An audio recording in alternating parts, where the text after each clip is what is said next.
Right.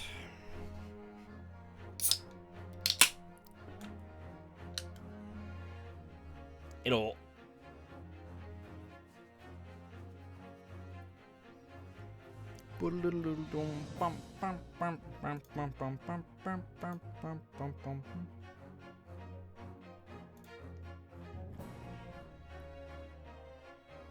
Right.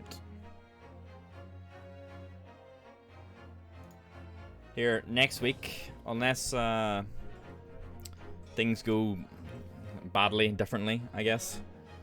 Next week will be the week that Candy starts looking at our emotes. So they are on the horizon. It'll be good fun. I'm really looking forward to, like, the most exciting part for me is like seeing the sketch. I'm really looking forward to seeing the first sketches of the emotes whenever that may come.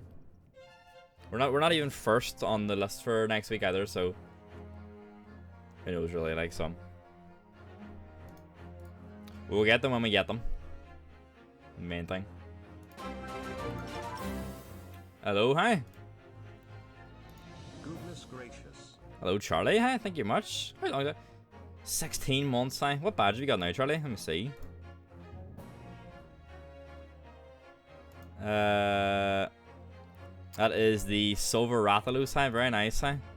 One above noodles. I decided I agree with you, but I won't stop tipping.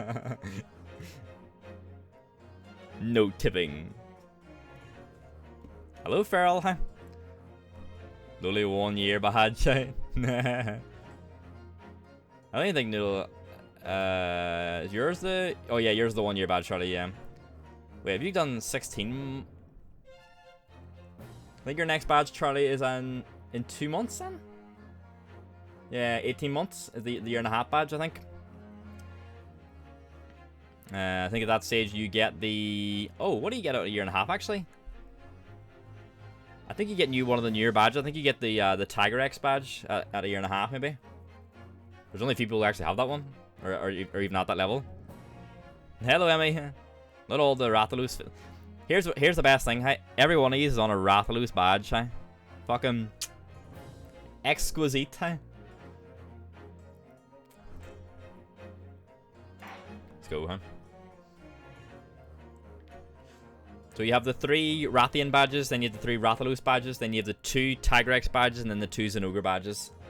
After that, I'll only get more commissioned when we need them.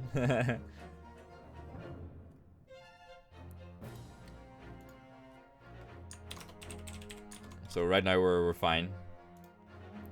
How are you all doing today? Happy Tuesday, hey. I started back at work today, hey, and it was long, boring, but streams definitely help. So I hope you're all doing well. Emmy lurking through the old audio, huh? Yes. A lot of wickeds, huh? I don't know if anyone heard at the start, and don't know who was here, but if everything goes well, then Kiandi will be starting work on the new emotes next week sometime. If everything goes well, probably towards the end of next week, so I expect we'll maybe see the emotes sometime this month. Maybe towards the end of this month, we'll probably get them. That should be good fun.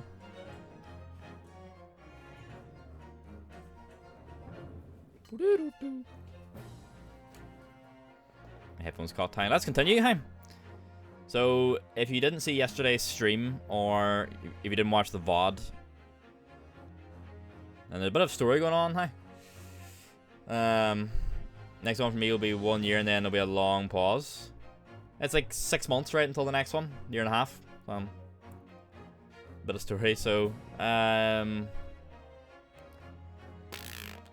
rough catch up if you didn't see yesterday's. So, Ryunosuke and Susato are now working out of the attic of Sholmes' building. So it's been like 2 months since the last case. They came down to get breakfast with Sholmes and Iris, and Sholmes was very saddened, very depressed, because he felt like he lost his musical touch. And turns out that, and also Iris had pawned on one of his inventions for a bit of money. Turns out that his violin was not his violin, it was a viola that he had accidentally swapped in the pawnbroker. So we went to the pawnbroker, which you can see in the background. Where we met the person in charge of the pawnbroker. Who we'll probably meet again soon. So the way the pawnbrokers work is that you can give them an item to hold on to, and after a certain length of time, you pay them a certain amount of money with a bit of interest. If you do, you get the item back.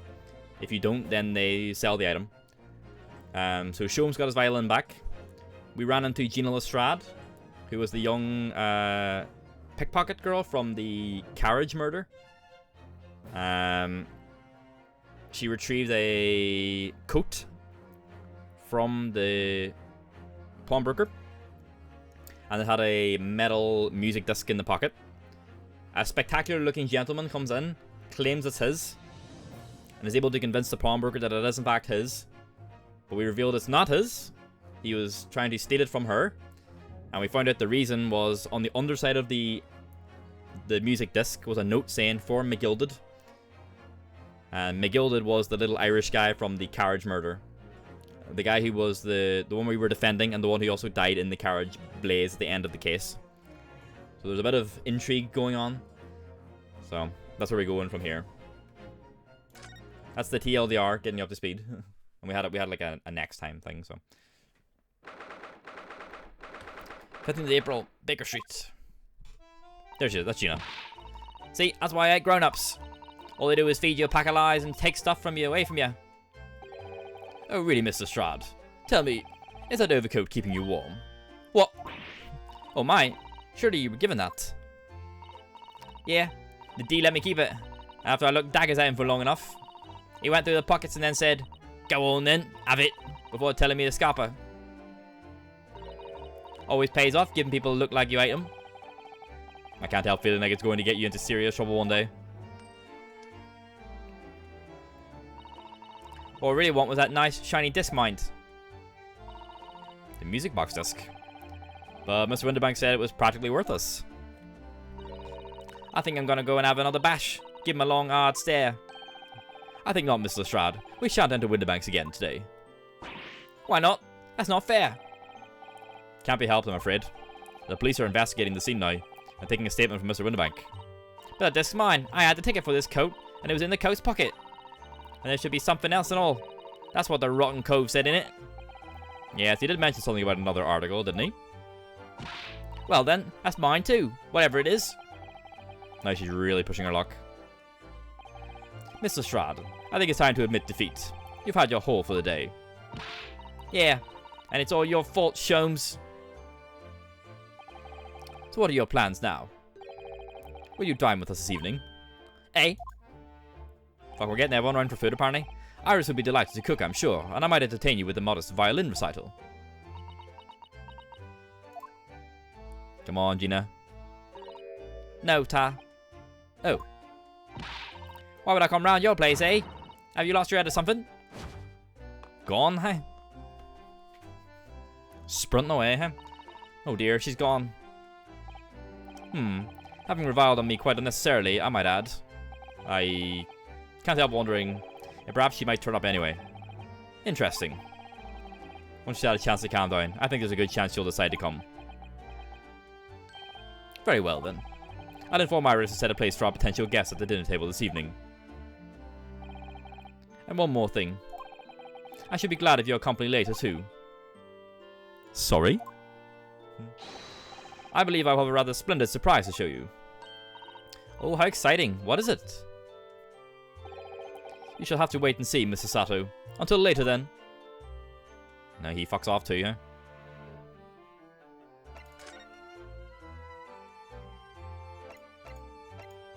We just go right back to the suite, maybe?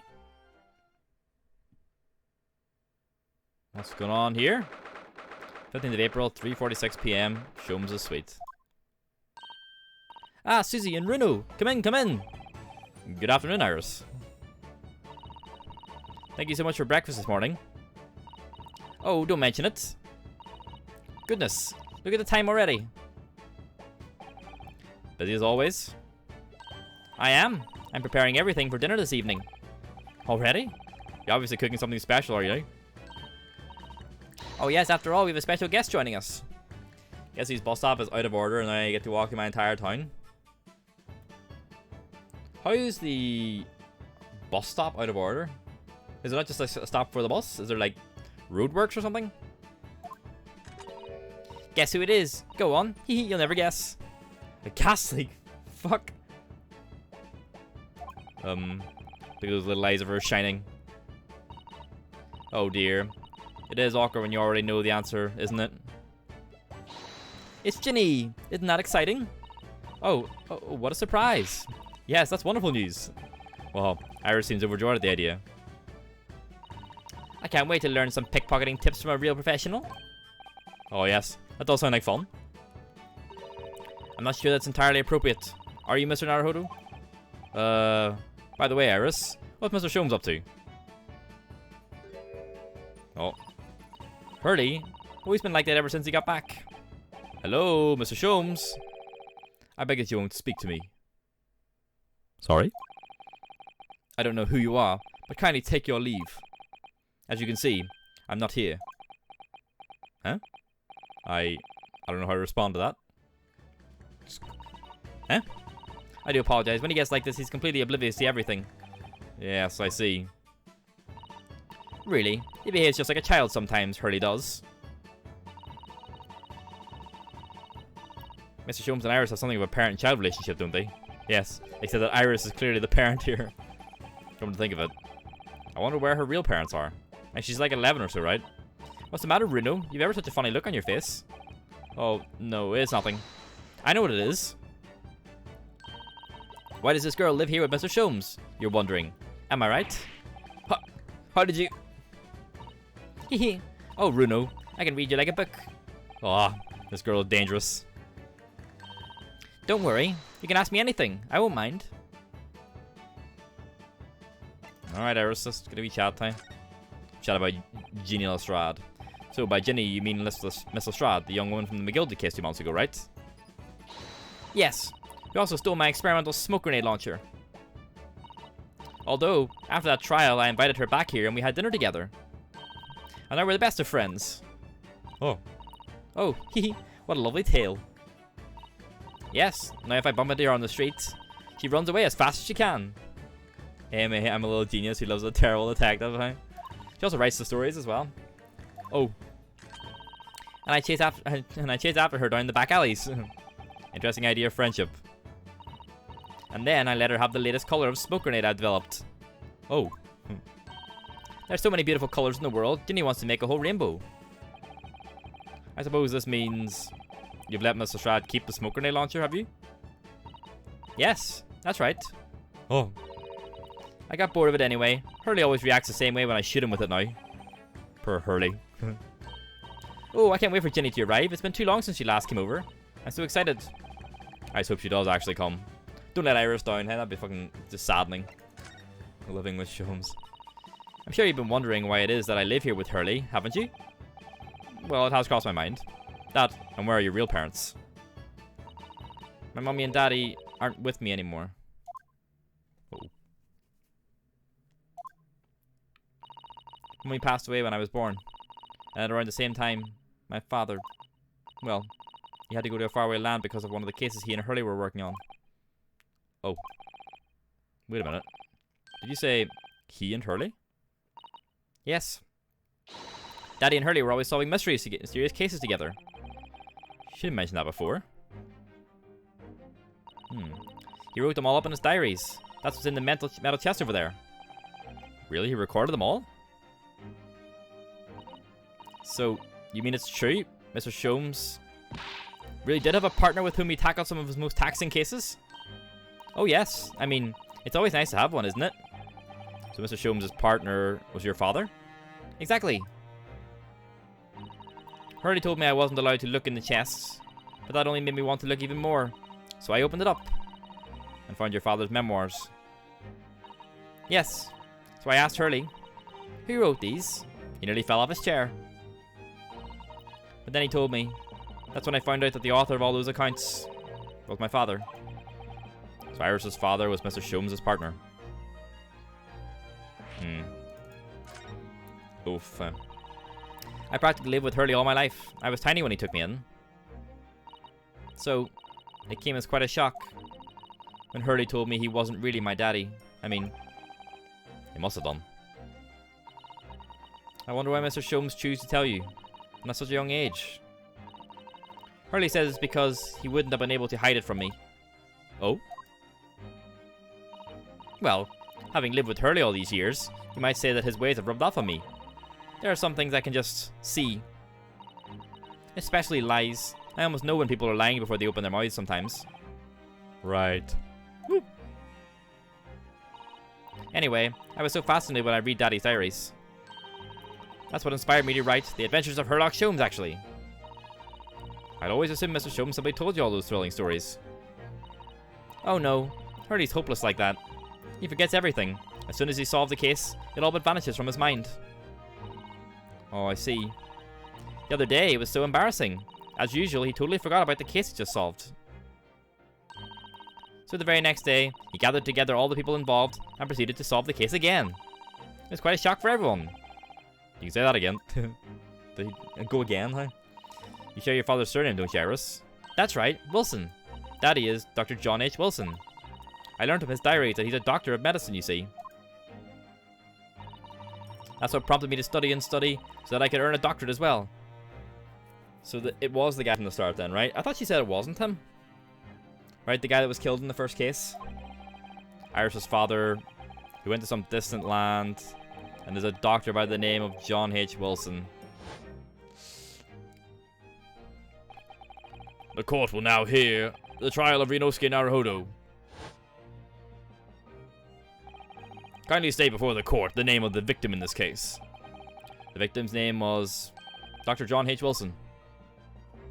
I mean, I thought that was implied when we first met her. That's right. Visiting professor of medicine at Imperial Yume University. And the man who, in the most bizarre of circumstances, lost his life just before we left Japan.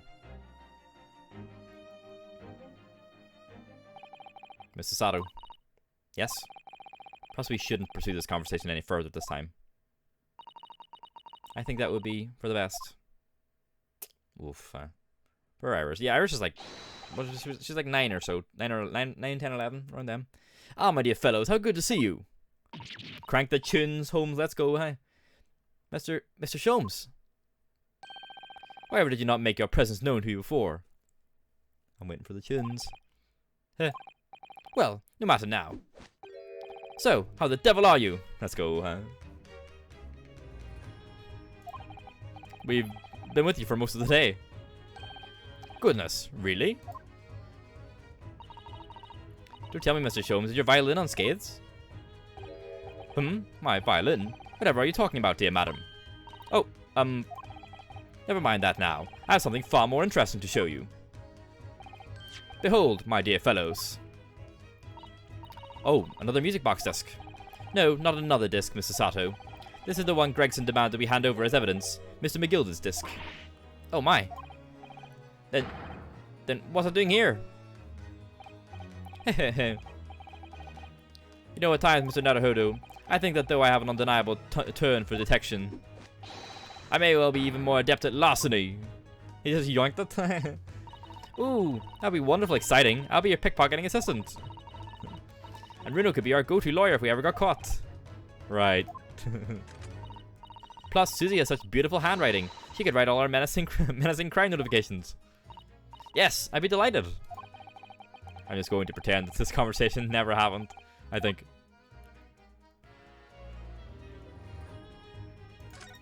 What do you want to show me? The music box disc. I don't understand. How did that disc come to be in your possession? He just fucking stole it, he told us. I thought Inspector Gregson took it back to Scotland Yard. Quite correct.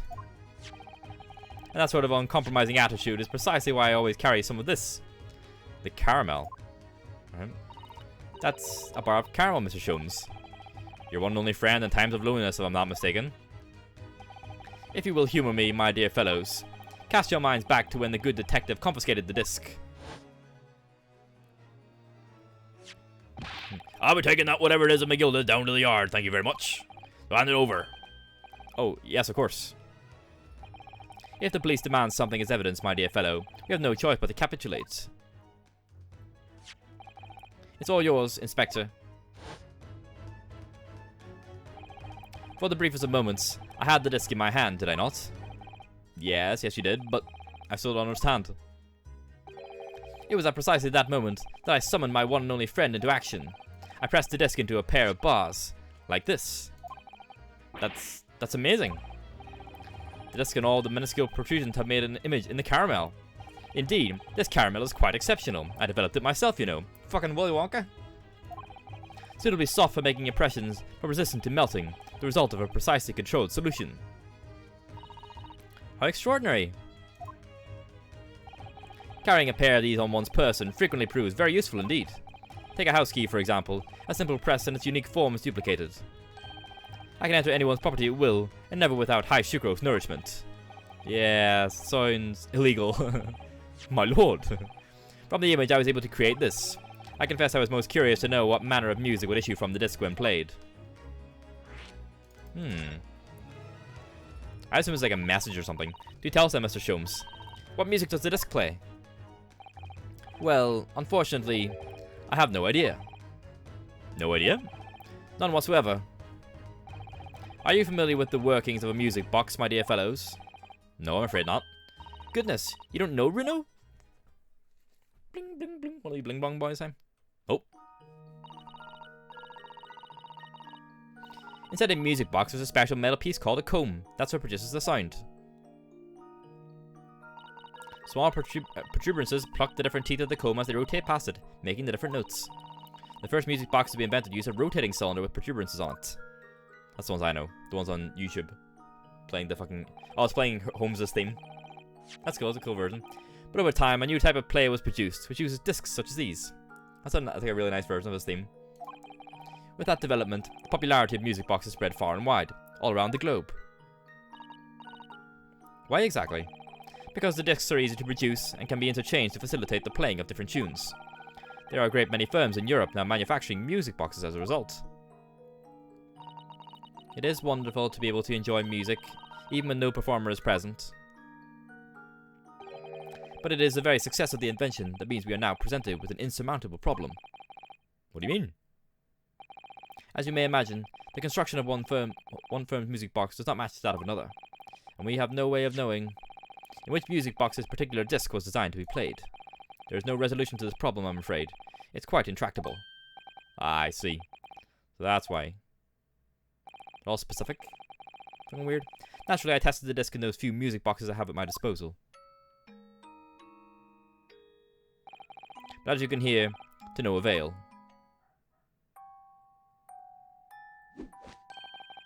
The results were equally unsatisfactory in this one. So, I am presently engaged in acquiring an example of all the music boxes ever made in Europe. Every single one? That's Hurley for you, always taking things too far. Well, my dear girl, an unsolved riddle is quite repugnant to my constitution. But surely all the different types in Europe will amount to a huge volume of music boxes, won't it? Yes, that is certainly true. In the worst case, I shall just have to ask you to vacate the attic room. What? Magnus McGilded. A name we haven't seen in a bit. Magnus McGilded. Not a name I expected to hear again so soon. Yes. It's only been 2 months since that grisly case. That horrid man, huh? Mr. McGilded perished within hours of the trial's conclusion. Was it the curse of the Reaper? No one knows still now. The omnibus was reduced to a pile of ash. Not a shred of evidence remained. And with the man's death, the truth about the murder in which he was so intimately involved was buried. Yeah, we never did find out what the fuck actually happened there. Even though we successfully established Mr. McGild's innocence in the trial.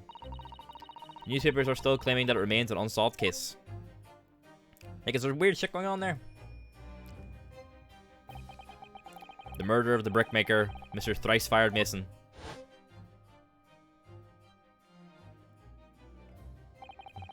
In the end, the truth of the matter remains a mystery. We still have no idea what really happened that night. This fuck. And although Mr. McGilded was found not guilty through my defense, I still don't know if that was the right judgment or not.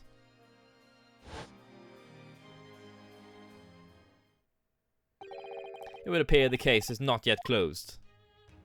Yes, continue. Well, it's time I started getting things ready for dinner, I think. Ginny will be here before long. Thank you, Iris. Yeah, and Gina was involved in the McGilded case as well, so it's all linking back, huh? Oh, well, you must let me help you then.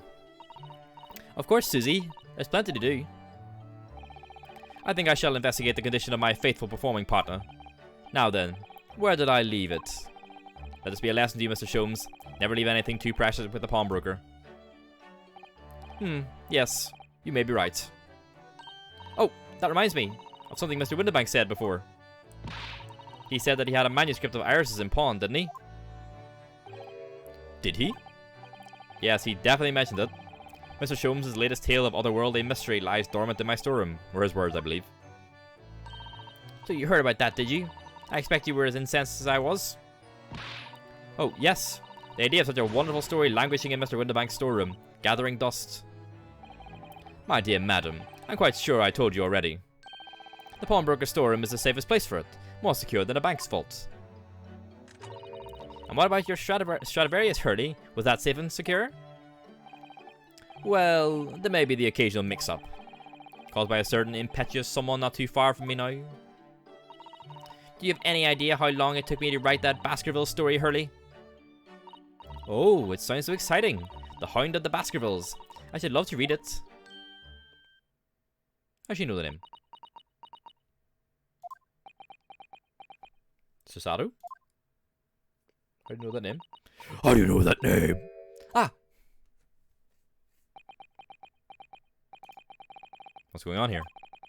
Why does it feel like an icy chill just swept through the room? Susie, what did you just say? You said The Hound of the Baskervilles.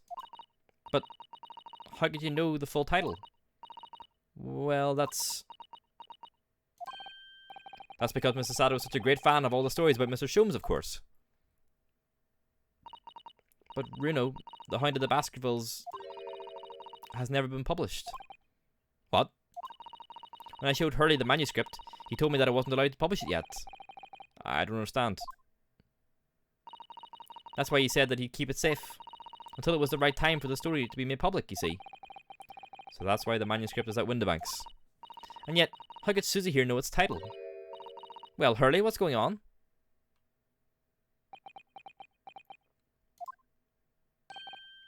Ah! What is it, Mr. Sholmes? It would appear our guest has arrived. There's Gina. Mr. Strad. This was a bad idea. I knew I wasn't welcome. I'm going. Whoa. No, wait. Mr. Strad. We've all been eagerly awaiting your arrival. Haven't we, Iris?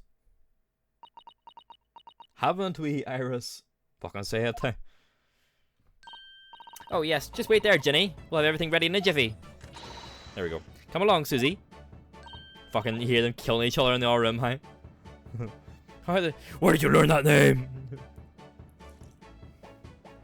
Sorry with the slurping. The fucking liquid was very near the top. I don't normally slurp, I'm sorry. Right, of course. It's a pleasure to see you here, Miss Lestrade. Please, make yourself at home. Don't stand in the doorway, my dear girl. Come along in. What say you to some Mendelssohn? I won't take no for an answer. Ben Mendelssohn? Meddlesome it is, then.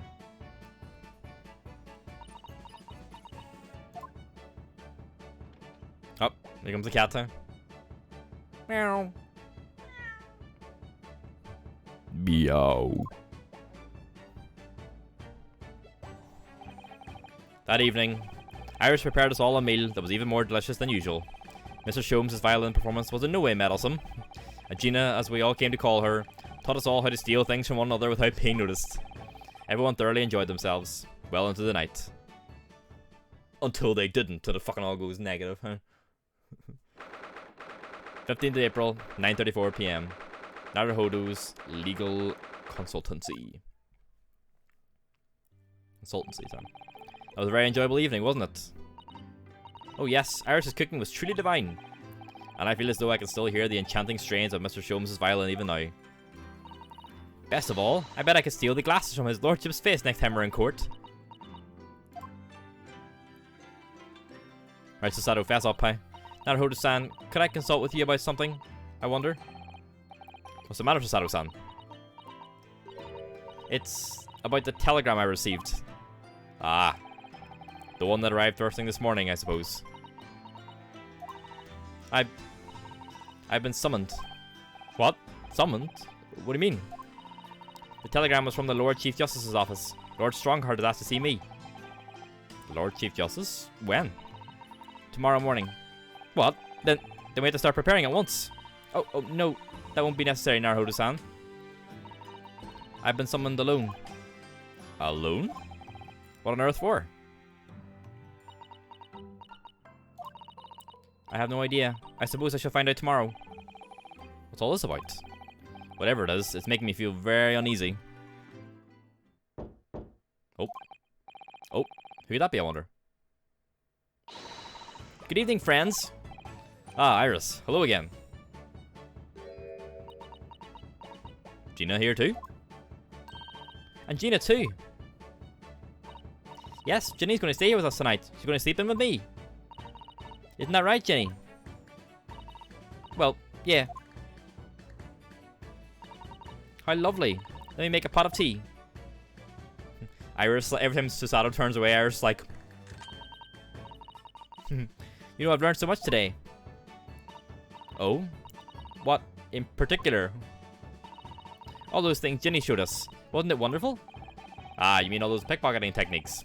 We had fun trying them out on each other, didn't we? I think I've awakened a natural talent. I can earn a living from it. You might be getting ahead of yourself a little bit there. So, what brings you up to our humble quarters this late hour? Well, you see, I came to return this. Wait, what? That's mine. Oh my, however did you... I told you, didn't I? I have a natural talent for it. Oh yes, I'd forgotten. Iris literally has a child genius. So anyway, here. You can have it back. Not that I really understand why you wear it, though. Ah, thank you. Alright then, good night. Yes, good night. So this is your office, is it? What do you think, Jenny? I think you wouldn't fancy me chances with a lawyer what lives in a place like this. Yes, me too. Ha ha ha ha. Fuck off. It seems the Iris here still has something she'd like to talk about. I suppose she probably wants to talk about the manuscript. Yes, I suppose she probably does.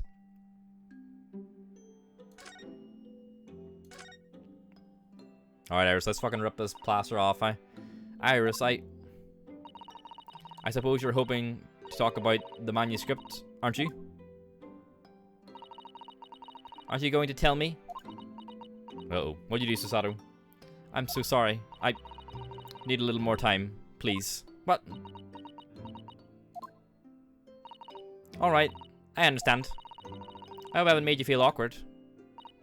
Oh no, not at all, Iris. Not at all. What did you do, Susato? I don't know what this is all about, really, but... if it's a story you made up, is it Iris? This mantle script or whatever you call it?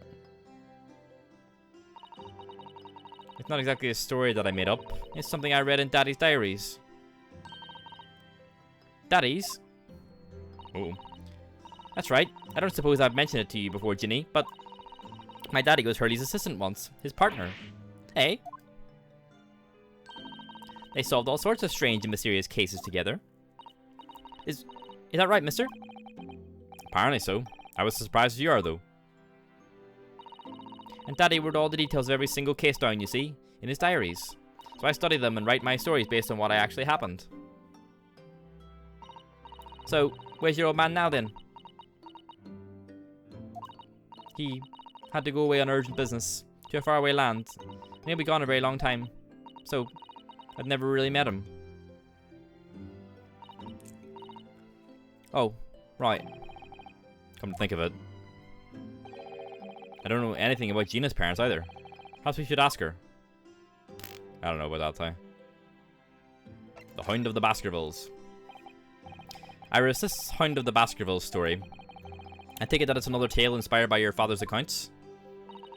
That's right. I thought it was fascinating. But it's different somehow. From the other cases, I mean. Oh? How? I don't really know, but it must be special in some way. Because after I'd written it, and I showed the manuscript to Hurley, he turned as white as a sheet. It was the first time I've ever seen him like that. It pains me to have to say this after you've toiled over it for so long, Iris. But this story must not be published at this time, under any circumstances. But why not? It's one of my best works. I'm not at liberty to say. Not now. So please, do not ask me.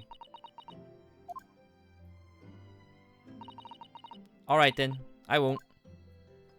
But I do solemnly swear that I will explain everything one day, Iris. When the time is right. Magic dogs. And that's where the manuscript came to be with Mr. Windibank, is it? Yes. Hurley said it had to be somewhere very safe. That really gets my goat, that does. He's treating you like a child. It's mean, that's what it is. Keeping secrets like that. Right, Gina, calm down, huh? I'm sure Mr. Sholmes isn't trying to be mean. Eh? If he said he wasn't at liberty to talk about it, I'm sure there must have been a very good reason. I think so too. You lot are too trusting for your own good. But he can't pull the wood over my eyes. Sholmes is lying to Iris, I bet my life on it. What? Doesn't say that, are you going to fucking bum her out, eh? Hurley's lying to me? Gina! Gina's over here somewhere, right? Yeah, just... Your parents. I realize that I don't know anything about your parents, Gina. I ain't got any, have I? Never did. No, never did have. Oh. We're stepping on so many landmines today, huh? Look, the East End's full of orphans like me. No one wants nothing to do with us from the minute we're born. Not even our mums. Everyone's packing around here. Like who? Farmers? Who else? Farmers' mums. We all stick together. The older ones look after the little ones and make sure they get by. So that's why you're a pickpocket. Nah, dive is my life. I love it. I get a kick out of it every time I lift some pompous idiot's purse. Yoink. And that's how we all afford to eat. I'm like Robin Hood, ain't I? That's how I see it. Oh, Gina. I do think about it sometimes. Eat the rich. What it'd be like to have parents, I mean. I always thought it'd make everything right. But having listened to what Iris just said, it sounds like having parents ain't always easy either. Oh. I mean, if you had never had them, you don't feel like you're always wanting to meet them. This is just depressing. It's true. So sad we fucking bungled it here, but I do want to see Daddy so much.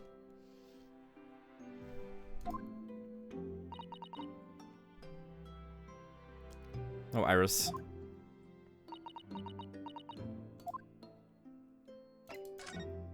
Sholmes is lying. Gina, what did you mean when you said that you know Mr. Sholmes is lying to Iris? Well, he reckons he popped that manuscript or whatever, right? But come on, that's obviously a load of rubbish. Oh my, why would you think that, Gina?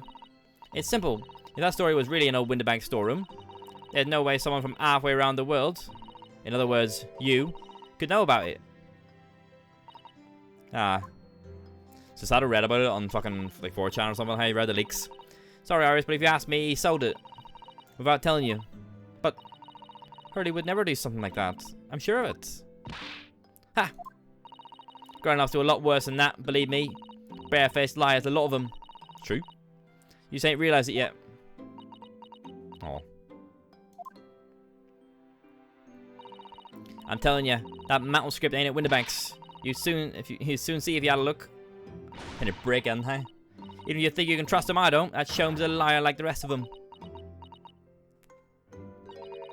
If I'm honest, I have wondered if Hurley is telling me the truth sometimes. See? Oh, but I don't mean that I think he sold it. I mean that I sometimes wonder if he might have hidden my manuscript somewhere. Somewhere I don't know. Even though it's wrong of me to doubt him. Don't be too hard on yourself, Iris. It's true, yeah.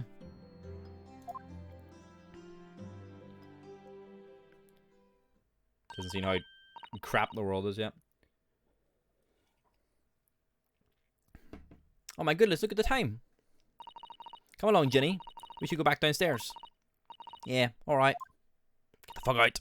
And please, don't mention any of this to Hurley, will you? No, of course not. Good night then, Iris. Good night, Ginny. Fucking Ginny. Bollocks. Good night, Gina. Used to call fucking her being called Ginny. You must let me make breakfast for you tomorrow morning. I insist. Oh, yes, please. I can't wait, Susie. Good night then. Bye. Iris. It sure is easy to forget, isn't it? Sometimes she speaks just like an adult. But deep down, she's still just a child. Well, I think it's time that I turned in for the night too, Naruhodo-san. Bye, Susato. Farrell, what's this? 10 to 10 bedtime, huh?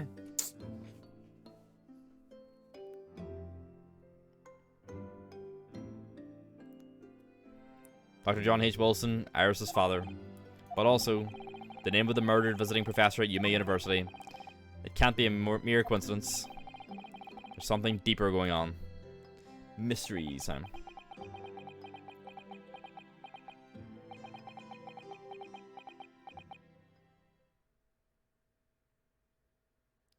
Is it looking after a zoo for a week bedtime? So, Naruhodo. So is it the, before you go, is it that you're tired and you fall asleep, or you have to be in bed by a certain time? Are you just like shattered? I need the deets.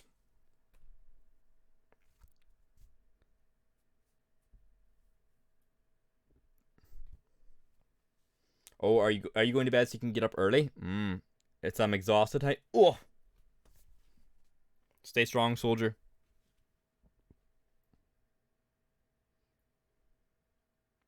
Shall see you soon. Have a lovely sleep.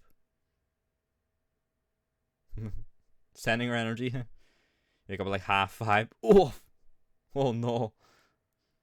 See you later, Farrell. Have a good sleep. Christ alive, huh?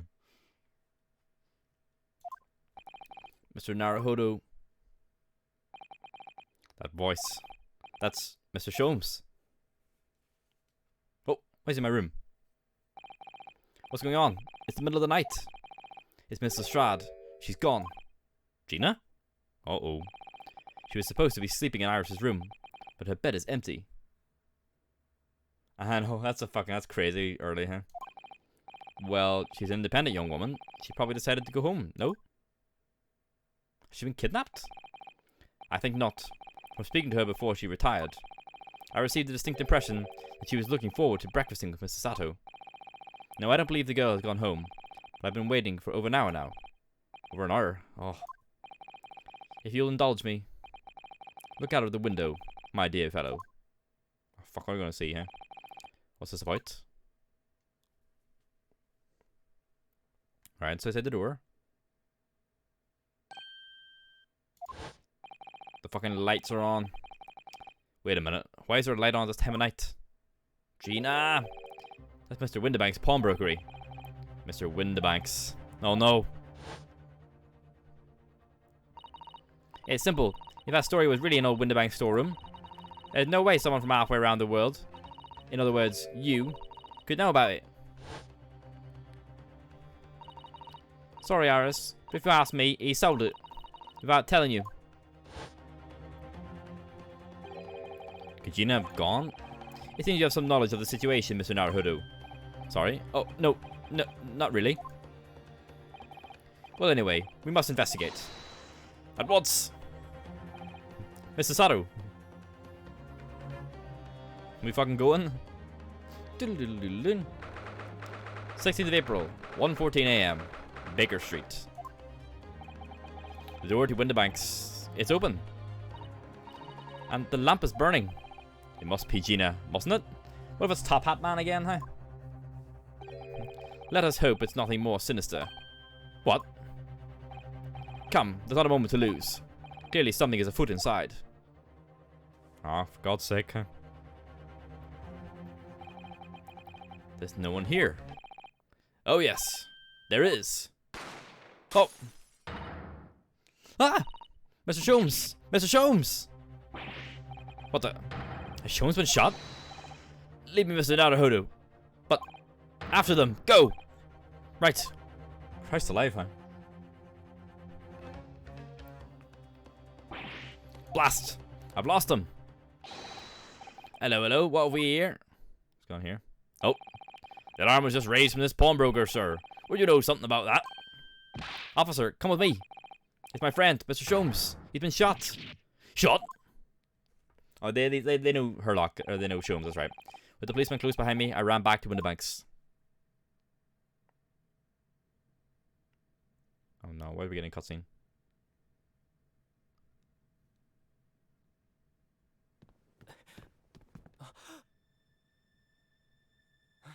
Mr. Sholmes! Mr. Narado. How bad is it? Never mind me, but there's much at stake. Behind that door. In the storeroom. Hurry!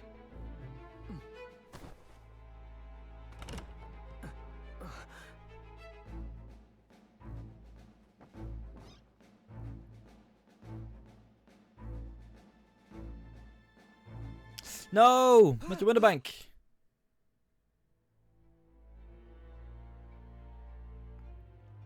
Gina! Oh, fuck's sake. It's Gina! Oh, Christ's sake.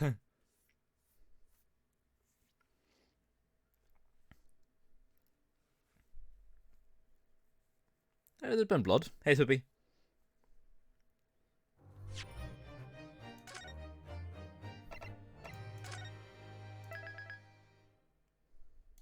Fuck's sake. It's just all awful. Boom. Ah! I'll be right, Mr. Naruhodo. After them, go!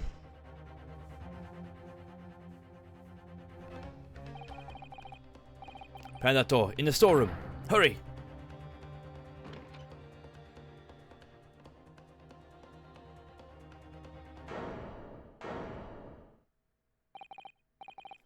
It's Gina.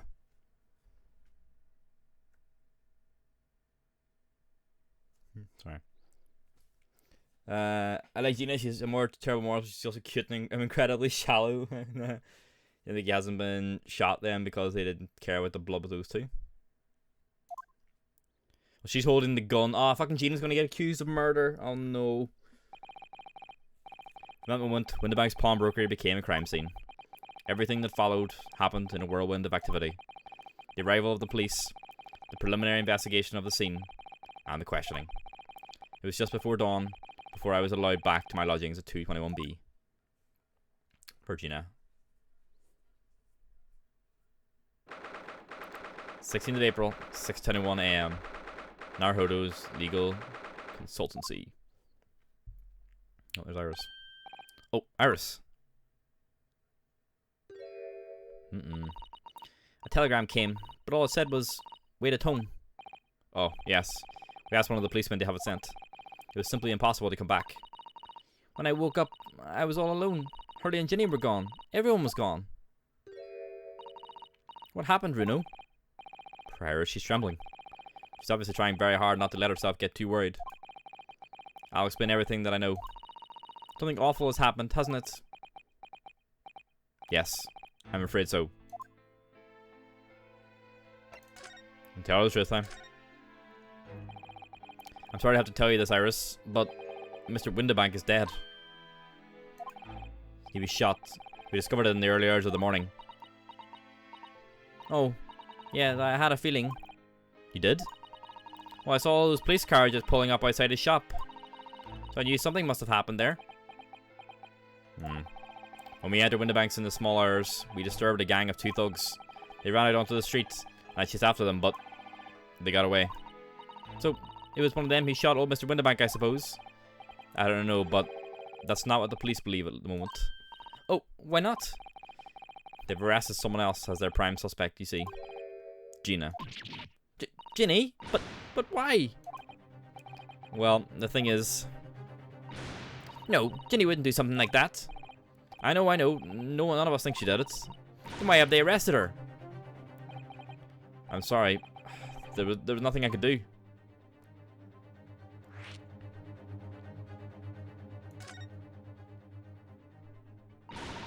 I understand why they arrested Ginny. It's not fair. What about the two thugs that were at the scene? Why aren't they the prime suspects? After all, they shot Hurley dead, didn't they? No, I mean, Mr. Jones isn't dead, Iris. Ah, this is also horrible. The thing is, Mr. Winterbank was found on the floor in the storeroom, where he keeps all the deposited articles. And the storeroom door was locked from the inside. I see. But he wasn't alone in there. Gina was found next to him on the floor as well. Oh no.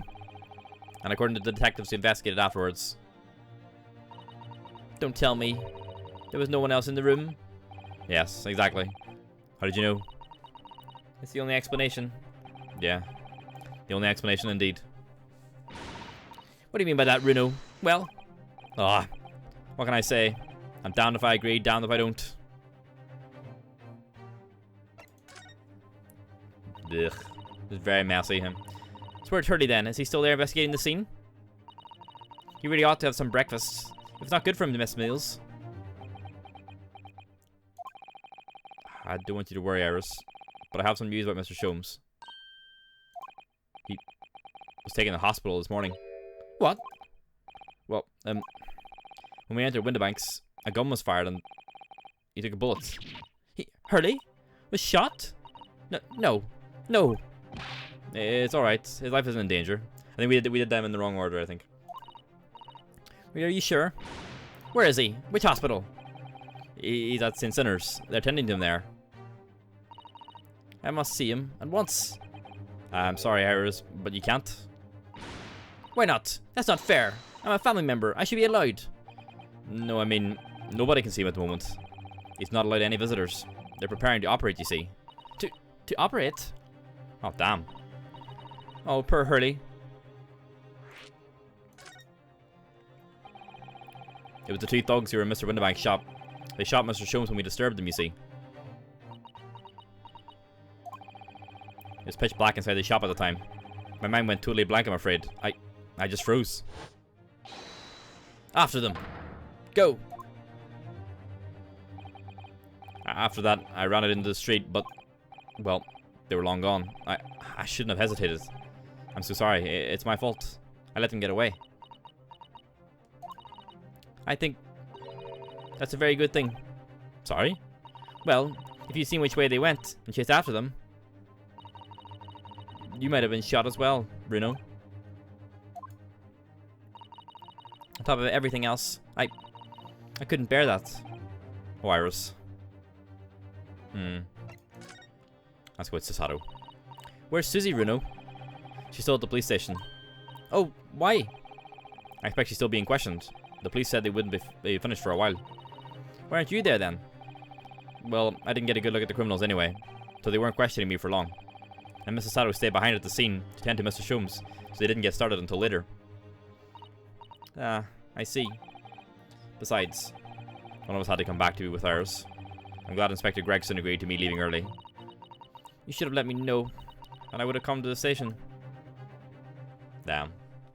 Iris is not having a good time, huh? I'm afraid I'll need to go out again now, Iris. There's not much I can do at the moment. But I can at least try to find out how Mr. Sholmes and Gina are getting on. I want to go too. Take me with you, Bruno. I can't stand just sitting here around. Can't stand just sitting around here waiting. I'm not sure how to feel about taking a 10-year-old child to the scene of a murder. But I don't want to leave her all alone either. Alright then, Iris. Perhaps you can help me? Oh yes, I'd love to. Gina's at the prison. Mr. Sholmes is probably in his hospital bed. And don't forget we have to visit the crime scene. We need to conduct a thorough investigation. I can see you're ready for action. I imagine Iris would appreciate going to the hospital sooner rather than later. Let's go. New location's been added to.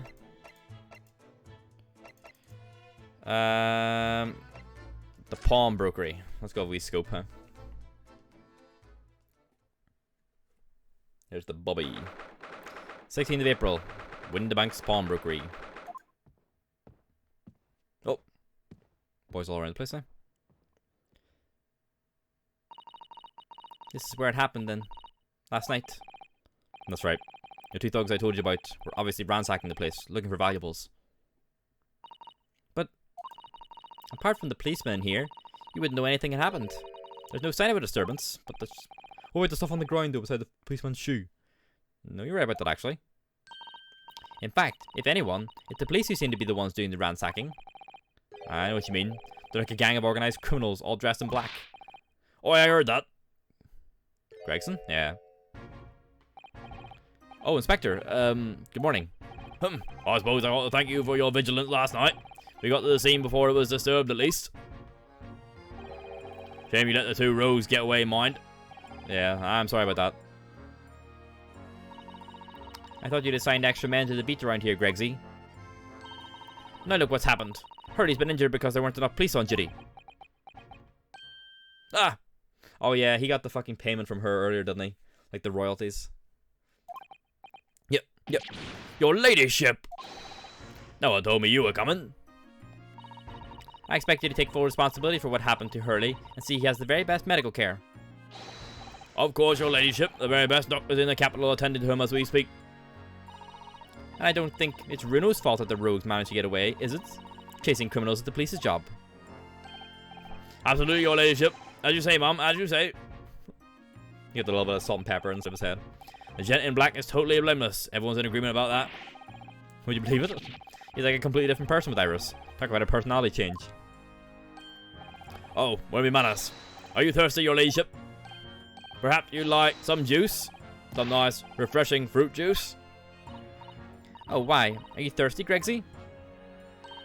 I have some of my special herbal tea with me, if you'd like some.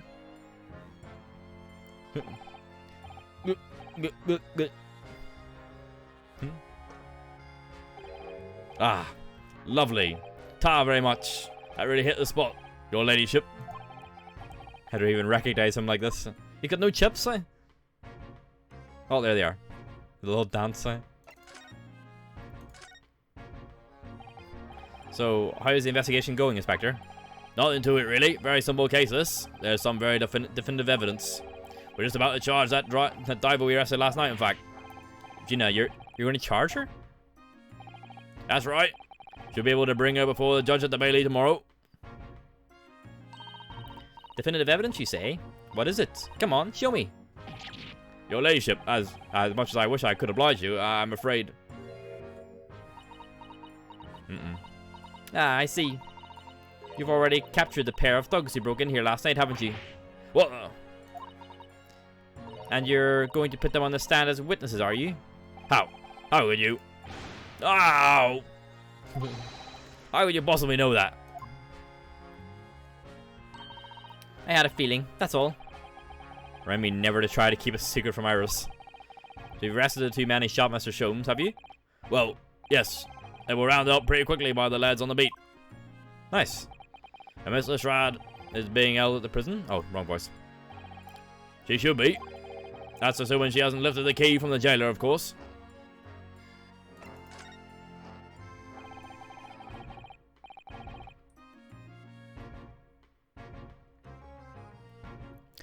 Can you tell us anything about Mr. Sholmes? What's his condition? Sorry, I'm not at liberty to divulge that information. Scotland Yard matters are strictly confidential. Well, I know he's being operated on since sinners. Why can't I see him? I'm family, you know. I'm terribly sorry, your ladyship. It is a hospital policy. No visiting at all. Oh. The bullet must have hit an artery in his midriff. He's lost a fair bit of blood. Oh no. He didn't seem too bad in the first hour or so. But hemorrhage like that is enough to make even the one and only Sholmes pop down. Mr. Sholmes is a human like the rest of us, you know. Well, anyway, he's having emergency surgery right now. They've got to stop that bleeding. But he will be alright, won't he? They'll be able to make him better? Oh, of course, your ladyship. He'll be as right as rain before you know it. Really? How do you know? How do I know? Well, because, of course. Ah, yes, your Mr. Sholmes is such a great detective, that's why. We better pray the doctors have a better grasp of what's needed to make someone well again. Oh dear. Please don't die, Hurley. I'll report to your ladyship the moment I hear he's out of the operating theatre. Her ladyship, huh? I couldn't help noticing, Inspector. What? Out of it, sunshine? Well, there seems to be a marked difference between the way you talk to me and Iris. What's the sauce, Sonny? I'm a couple and we don't go in favor of favoritism. But he's right, you do treat us differently. It's because of those Adventures of Sherlock Sholmes stories, that's why. Oh, I caught up on him, don't I? Inspector Tobias Gregson. Oh, well yes, because you're an acquaintance of Hurley's. What did you write about the Inspector, Iris? I don't remember, really. It was one of Sholmes' lines. Gregson is the smartest of the Scotland Yarders. Is how he put it. Oh, did I write that? And you know what that one line did for me, eh? The very next month, my pay doubled. Doubled, I tell you. Oh, that's amazing. All because everyone at the yard reads them. They read all the Sherlock Sholmes stories. They've even set up a fan club for me. Of course. That explains everything. It was around that time that you became such a toady to me. Can you blame me? All it takes is one bad word from you and Sholmes could change his tune back about me. Gregson, no. The great detective will say. He's getting quite overrated these days. Think what would happen to my salary if that came out in print, eh? The whole thing gives me the willies. I can't tell you how many nights of sleep I've lost to worrying about it. But that would never happen, Gregsy.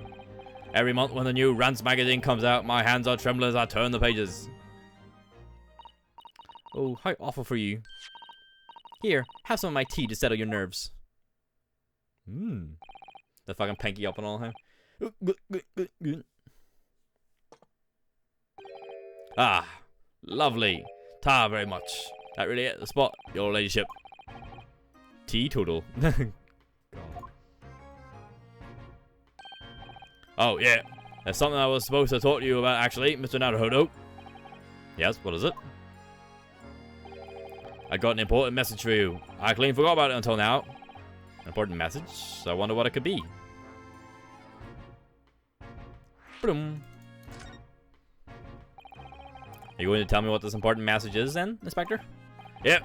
It's about that young lady who's normally by your side. Your assistant. Dear Susie, is she alright? She's been summoned today, right? She at the station? Oh no, she's getting questioned. She's at the station, isn't she? She's being questioned, I believe. Nope, not anymore. She had to head off.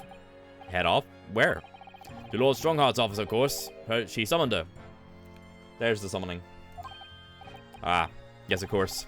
I forgot about that. One of the whipstocks took her there in a yard carriage after we finished questioning her.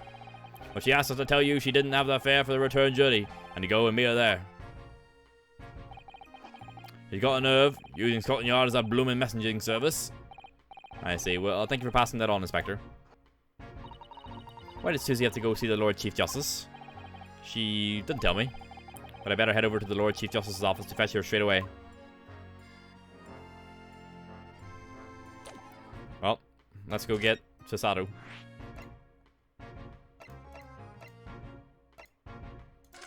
Lord Chief Justice's office. Let's go get Cesaro.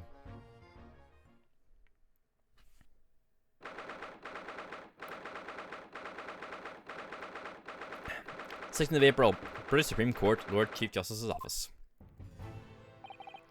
Yes.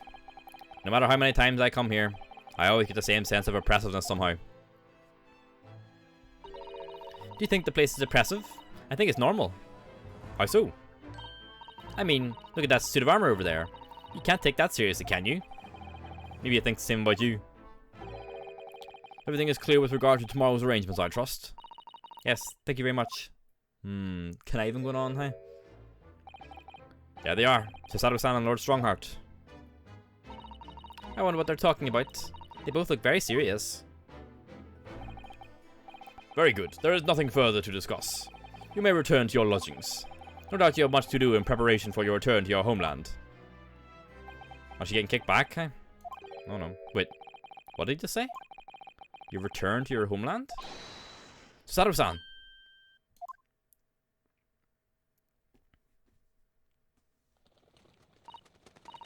Oh, Mr. Naruhodo. What was all that about? Ah, Mr. Naruhodo. Thank you for coming to collect your colleague. What's this all about? Why were you talking about Mr. Sato's return to your homeland? And tomorrow?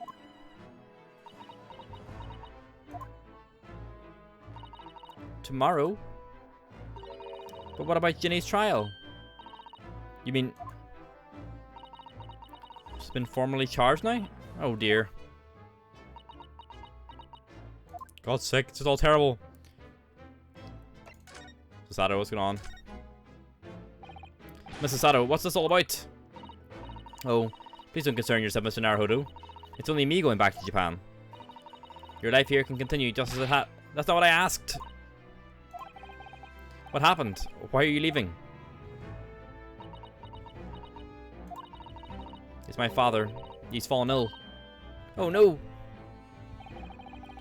Professor Mikotaba? If I may. Yes, sorry. You must be the defendant, Ryunosuke Naruhodo, I believe. Yes, that's right. My name is Eugene Mikotaba. I'm a professor of forensic medicine at Yuma University. Ah, seems so long ago. We received an international telegram from the Empire of Japan informing us of the news. 10 days ago, father collapsed with a fever. The cause is apparently unknown, and it seems he grows weaker day by day. I don't believe it. As you're aware, the voyage from here to your country's capital, Tokyo, takes some 50 days. I thought it would be prudent to hasten Mr. Sato's departure as much as possible. Yes, absolutely. Damn. I can't not have Susato. I will leave London first thing tomorrow morning. I can't believe this is happening.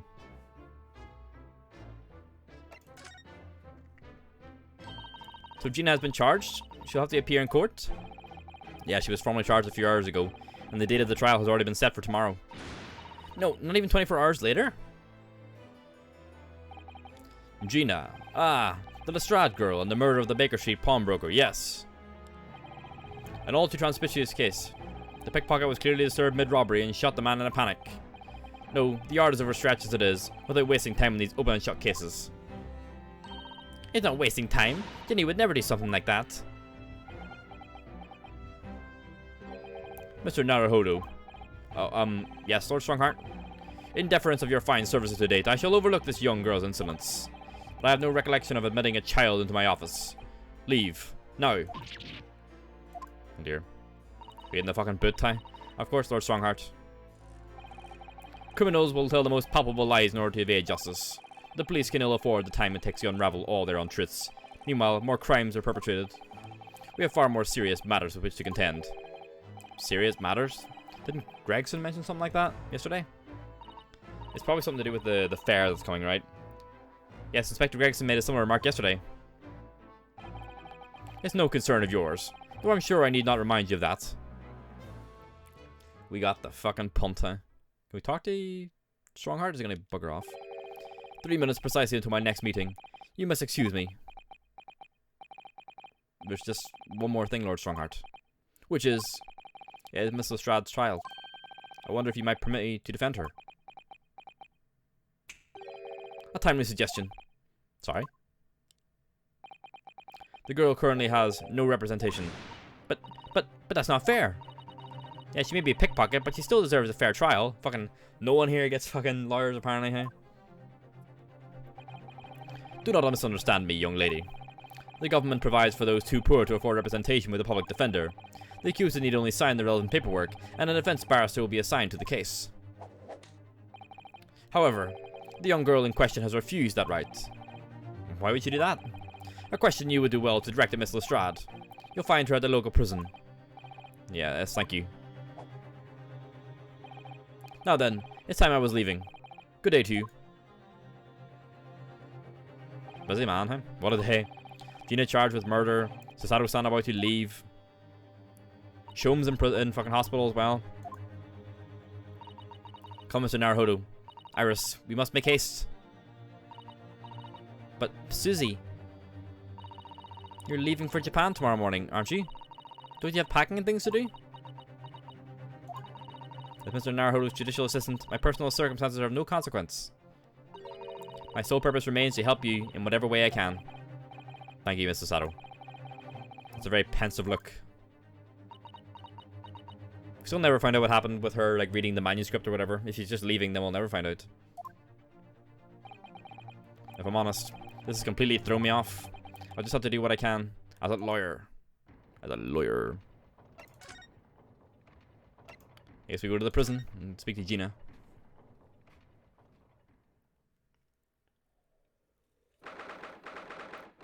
2nd of April.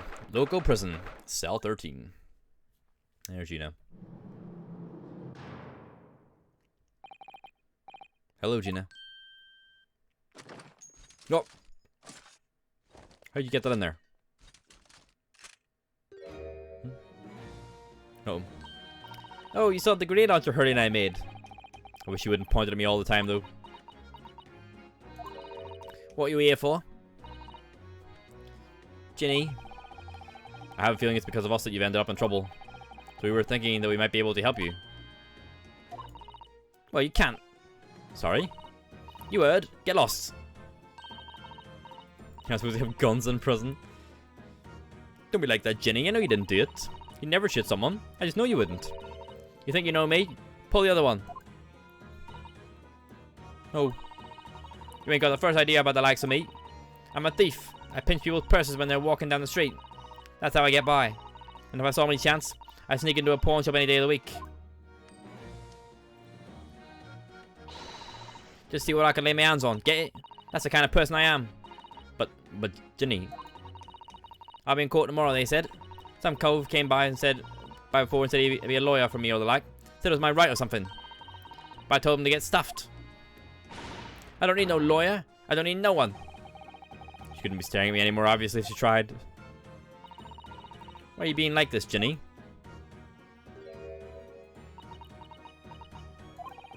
Ouch. That is one stern look Sato-san is giving Gina.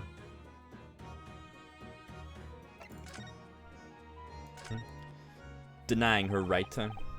I don't understand, Gina. Why did you send the public defender away? He wanted me to sign some papers. Representation papers or something like that. It's all gonna be rigged anyway. The whole trial. They'll pin it on me because I'm a kid. That's what grown-ups always do. Why do you think that? That's how it's always been for me growing up in the back slums. My whole life.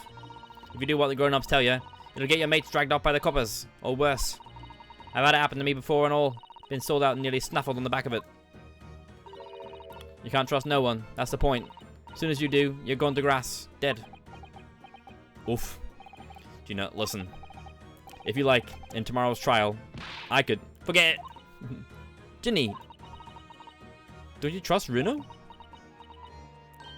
Nah, I don't. Oof.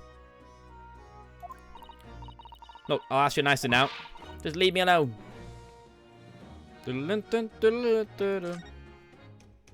Tell us what happened. Will you tell us what happened, Gina? Last night, at the pawnbrokers? There's nothing to tell. I figured they'd pay me, so I broke into the place and started going through the storeroom. While the old bloke walked in on me and...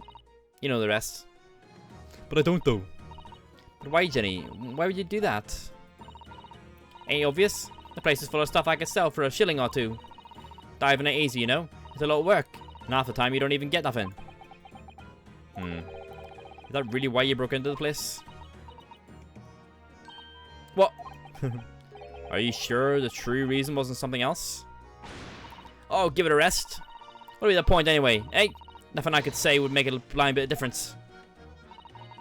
Please tell us, Ginny. We'll believe you, whatever it is. Believe me? Don't be daft. You can't believe nothing. Everyone lies all the time. And you know what? When it comes to liars, I'm the biggest of the lot. I've told some unforgivable lies, I have. What do you mean by that? What unforgivable lies? Like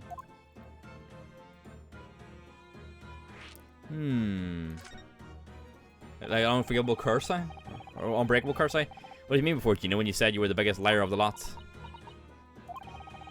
Why don't you tell us what these unforgivable lies you told are? Maybe we can help. Sorry. We're out of time. They're gonna want to question me now. Bye, I guess. Why does she love to talk about her crying so much? She's proud of them, I guess. I think is the idea. Ginny, please. Oh, yeah. I wanted to give you this. Something to remember me by. It's a new version of... Oh, it's just a picture of the cat, okay. Photographic print of a really adorable cat. That's not the cat, is it? I found it in one of the pockets of his coat. Ain't no point me having it. Oh, it belongs to the owner of the coat, okay. Wonder what a little photograph like that was doing in a pocket of that overcoat. Anyway, don't bother coming around again. Bye. Oh, Ginny. The white cat photograph. Photograph depicting a sweet little white cat obtained from Gina while interviewing her in the prison cell.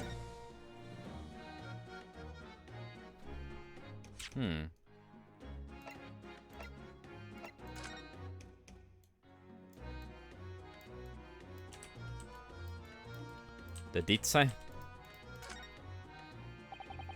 This is an adorable little cat. I think it looks a little like Wagahai. I always thought that cats like to curl up inside under the heated Kotatsu blanket when snowed. Maybe British cats are different.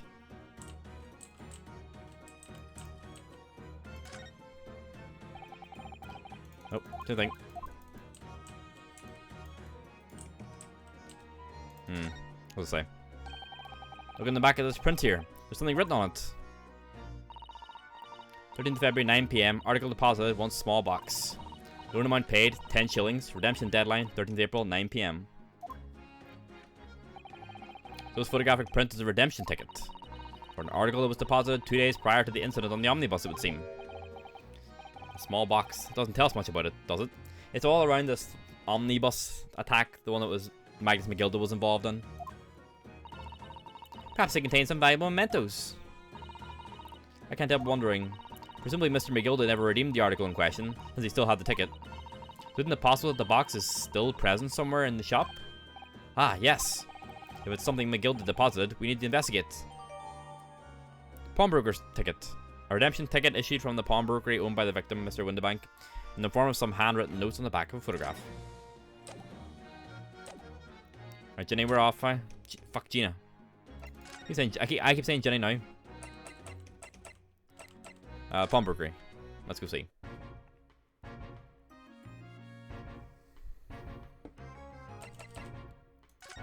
Alright, let's show this to Inspector Gregson. Could you give me your opinion about this, do you think? Oh, it's nothing. Presentation, sign out with the general public. You finally achieved bed, huh? Emmy has arrived home, huh? Oh. In the case, Gregsy, how about some herbal tea? Oh, here he goes, huh? Look, look, look, look.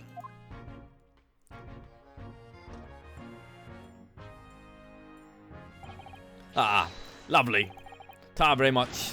That really hit the spot, your ladyship. You mind sharing that then? We need to get into the back room somehow. Okay, so that wasn't the right thing, but we can check out the back room maybe. Alright then, let's see what we can uncover. Oi, what do you think you're doing, Sunshine? You can't touch anything in here. Oh, but we were hoping to investigate. This is a crime scene for Pete's sake. No touching. Come on, Iris. What's the problem, Gregsy? Renault's a lawyer, you know that. Oh, I'm ever so sorry, your ladyship. Ever so sorry. The rules and regulations are a thorn on my side. Of course, if Mr. Naruhodo was to have been properly appointed by the accused, there'd be another matter. The accused. If you could show me some representation papers, I'll be only happy that you know he's around. Did you hear that, Runo? You need Ginny to sign some representation papers.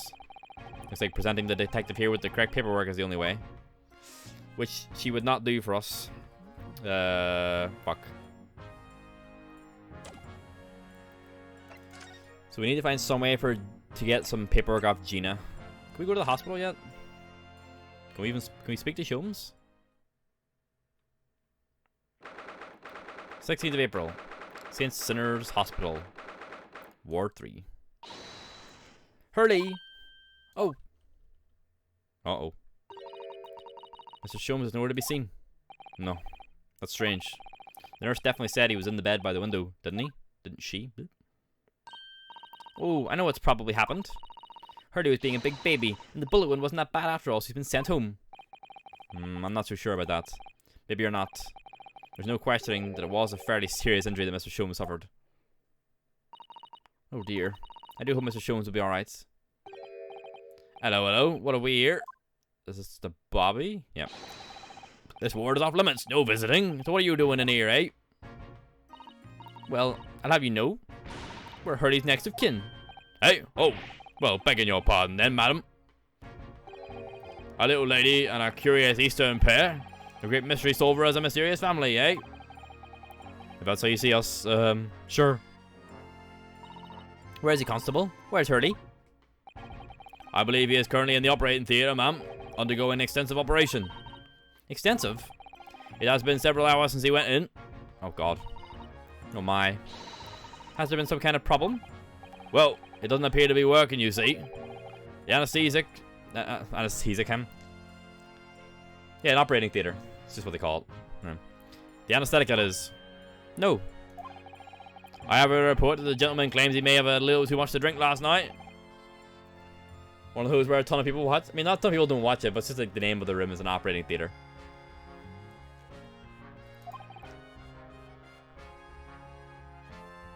Never heard anyone call them that? Yeah, that's just what they're called. Anyway, I think it would be fair to assume that he won't be back here for several hours yet. I see. Thank you, Constable. Oh, poor Hurley. Watch dissections there until the early 2010s. Could buy tickets for them. Mr. Naruhodo. Oh, yes. What is it, Mr. Sato? I hope you won't think me selfish, but do you think we could perhaps go to visit Gina? I just realized that I won't have another opportunity to say farewell. Yes, of course. Sometimes I may not see Gina again before she has to leave. Where saw Gina though? So you were thinking of what, like actually people getting to see? Okay. I see. But you knew what Sato-san was thinking. Anyway, let's go back to the prison then. Do you still have an audience? Okay. I mean, I've seen it in like shows and stuff where like people are watching from above and stuff like that, but you know. Did I miss why she has to leave? What? No, we had the whole thing with in the Chief Justice office. That whole scene. You know, that whole scene was about why she had to leave.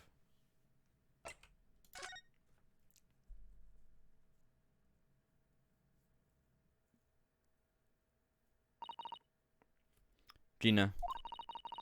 I wonder if you might hear me out. There's something I'd like to say. What? I'm sorry to say that I must reluctantly bid you farewell. Eh? Farewell? Tomorrow I must begin my journey back home, to Japan. I fear we may never meet again.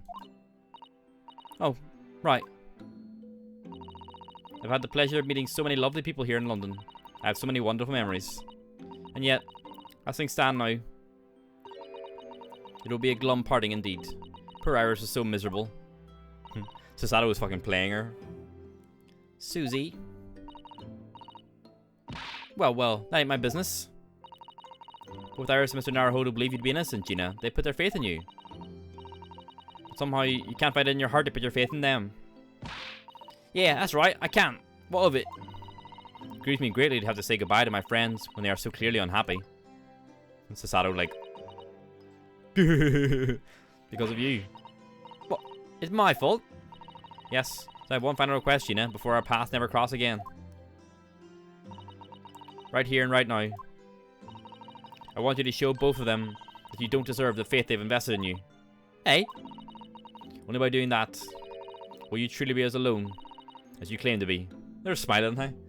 So Sasato has to go back to Japan because her dad's sick. Her dad fell very ill. So she's been summoned back because he's getting weaker, and it'll take like 50 days to get back to Japan.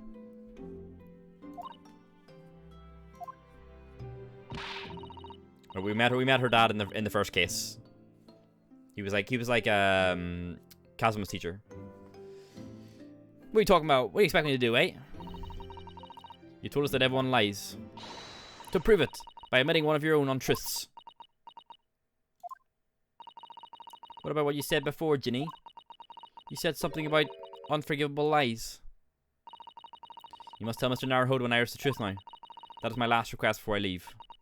my last request as a judicial assistant. No, I can't. Whatever these lies are, they're obviously weighing very heavily on Gina's mind. Gina, I could be wrong, but is this something to do with what happened 2 months ago? Something about that trial? The McGilded trial. The one in which Magnus McGilded was acquitted? Well, we theorized, we had theorized back at that trial that she was in his pocket, so it was very easily she could have lied for him. In the case of that mysterious murder that took place inside the omnibus, you were called as a witness by the prosecution. Is that what this is about? Yeah, you're right. Because in that trial, I lied. I lied like you wouldn't believe. I fucking knew it. Will you tell us about it now? Magnus McGilded probably just paid her and she just kept lying because he was fucking rich. Like you said, it all happened 2 months ago. The coppers got hold of me and shoved me in the witness stand. And based on your testimony, Mr. McGilded was declared innocent. Yeah, well, the thing is, I lied about a whole bunch of stuff. I knew it. What sort of thing did you lie about? I was hiding under the seat that night. That was the truth. It was pitch black in that little cubbyhole. I couldn't see a thing. And then I heard that loud thud, like someone falling on the floor. And that's where Mr. McGilded discovered you? Yeah. He pulled me out from under the seat and sat me next to the dead man. There wasn't much light to see by, but when I looked at my hands, I had the cove's blood all over him. I was so scared, I couldn't even speak. You had his blood on your hands? In other words, it was Gina that they saw. So there was no mysterious third man. It was Gina. Didn't they say they saw her wearing a hat though? Then Mr. McGilded started asking you questions, I suppose. Who you were and why you were hiding under the seat? Yeah, he did. Only, that's not all. What do you mean? I mean, he threatened me. Threatened you? How? He made me swear about what I'd seen and what I'd heard. And about what he was going to do after the cove was found dead. He made me swear I wouldn't tell no one about any of it. If I did that, he said he'd let me scalp her before the coppers showed up. Which he did. Then they caught her as a witness, obviously, but he let her go from the crime scene.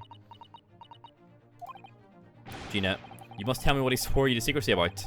What you saw, what you heard, everything. NDAs broken, hey? Oh. You said Mr. McGilded made you swear not to tell him about what you saw. But you were in the pitch black compartment under the seat the whole time, weren't you? Yeah, so Mr. McGilded sitting above your head, if I remember correctly. Yeah, that's true, but it was when I'd heard the thud of the cove hitting the floor. I let out a little scream, see? Couldn't help it. McGilded heard that and dragged me out by my arm, and that's when I saw it. It was on the floor next to the old geezer what had been stabbed. A disc, all bright and shiny. Huh. A disc. Do you mean... Yeah, that's it. The one that the wee D took off me at the Winterbanks. So the music box disc was there on the floor of the omnibus? Huh. Not for long, McGilded spotted it straight away. He picked it up smartish and stuffed it in his inside pocket. So that disc was in the omnibus 2 months ago at the scene of Mr. Mason's murder. And the bug trotter told me I weren't to mutter a word of it to no one. Damn. It's all linking together, huh? Because it was so dark on the seat in the cab, I was straining my ears the whole time. After a while, I heard the door and footsteps inside the cabin. Presumably that was McGill getting on board. Nah, not only him. Oh. So I could definitely make out the footsteps of 2 people. God's sake, the whole fucking trial. Turns that whole trial on its head now. In that case, it would seem likely that it was Mr. McGilded and the victim, Mr. Thrice-Fired Mason. In his testimony during the trial, Mr. McGilded claimed he slept during the carriage ride. But whenever I'm in a carriage, I'm taken with a fierce tiredness, and I always succumb to it. Liar, huh? And your own testimony, Gina, supported his. All I could hear was the Irishman snoring.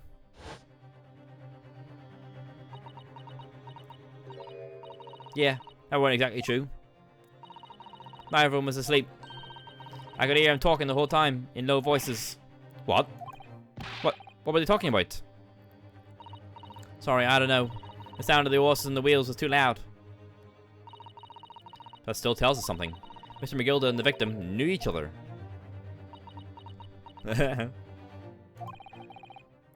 McGilda was lying, as I suspected. The way he got back to that voice you haven't used in a long while, hey? On the bank, hey? I knew it weren't going to take long before someone raised the alarm that the bloke had been killed.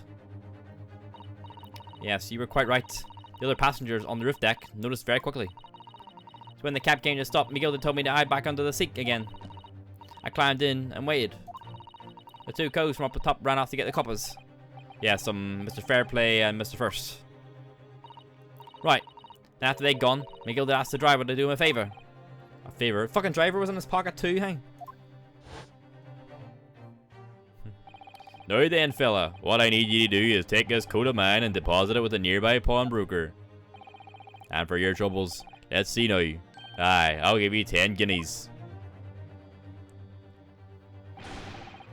A nearby pawnbroker? You mean on Baker Street? Yep, you got it. It was Windibanks. So, the murder happens, whatever happened, and then before the cops arrive, Magnus McGilda gives his coat with the disc inside it to the driver, and the driver fucks off, and then the cops arrive. The coach, he snapped up the money and ran off to pop his coat as fast as he could. So there was no one left in the carriage. McGilda opened the box onto the seat and let me get out there, but not without conditions. Like it's like fucking Nan, hey? I see.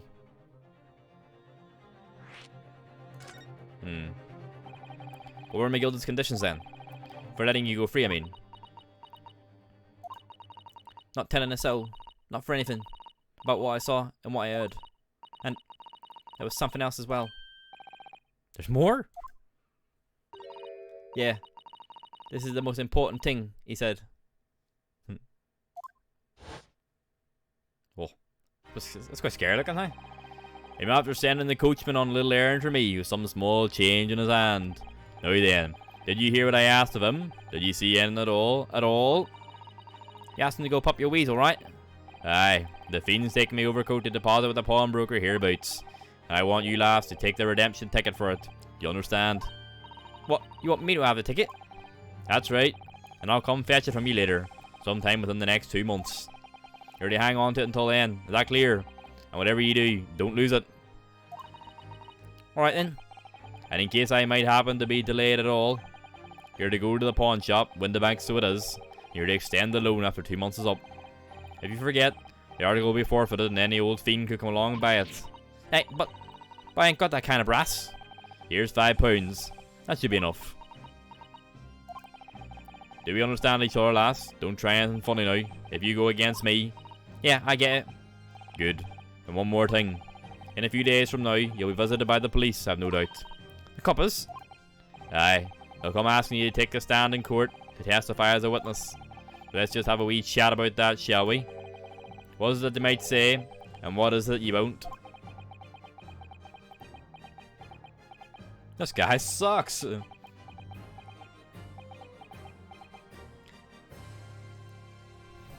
I did love that moment in that trial though, where you started to realize that he was shit. That was a really good moment. After he'd gone over it all, I packed it, got as far away from there as I could. He hid the pawnbroker's ticket in some bushes near the scene. I went to fetch it the next day once it got dark. So McGilda had planned it and coerced Gina into giving false testimony. Little shit time.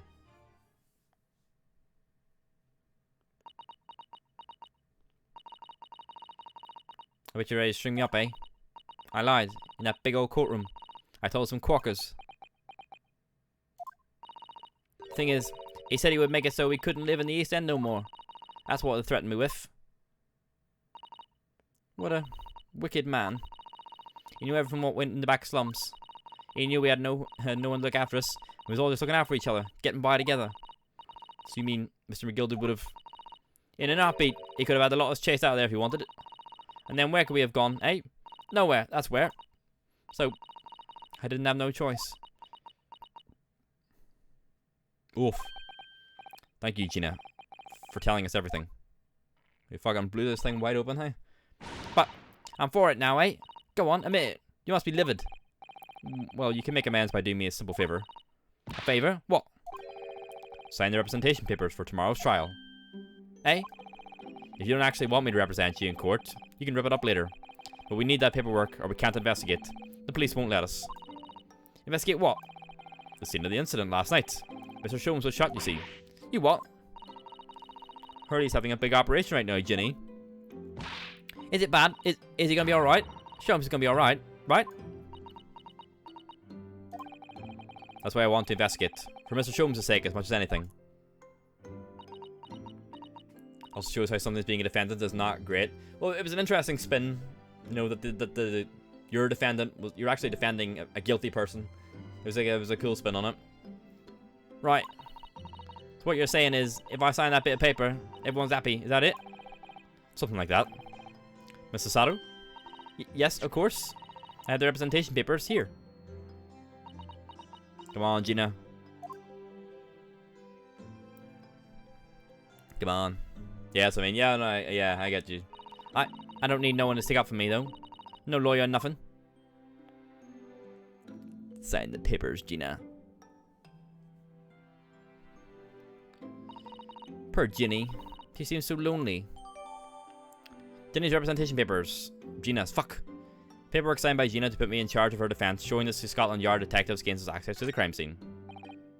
Well, at least this should mean we can investigate the scene at Windibanks now. Yes. And perhaps we can come back to visit Ginny when we're done there. Mobile time. Yeah. I feel like we finally cracked Gina. She's opened up to us at last. Now I have her representation papers. No one else knows just what a responsibility that is. Anyway, for now it means Inspector Gregson can't stop us investigating Windibanks. Haha. Although, something tells me he's not going to be happy about it.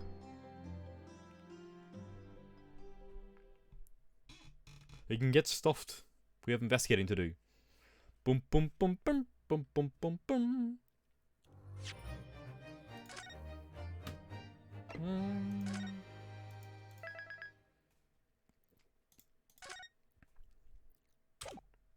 Well, the back working already garbage, huh? The back feels like shit.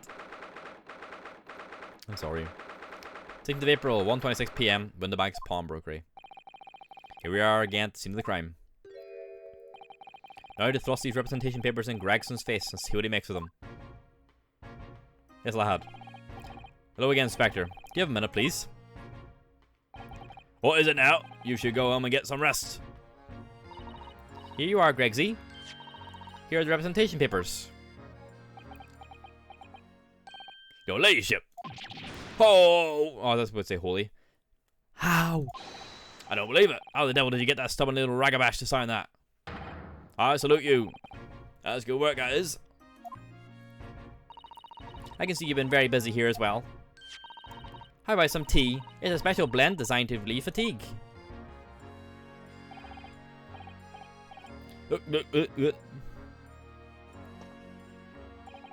Ah, lovely. Well, let's see now. Yep, yes. I hardly feel tired at all. I'm fit as a fiddle, your ladyship. Would it be alright if we investigated the scene of the crime then? Do as you please. You know where it happened. Through that door behind the counter. Let's go. Yes, the storeroom. That's where I discovered Mr. Windibank and Gina. Right, well, I'll be getting back to business then. Will you be investigating the storeroom as well, Inspector? If I'm perfectly honest, we need to wrap this up before long. Can't afford to spend too much time on it. But there are so many articles to go through, it's taking forever, even with the lads working around the clock.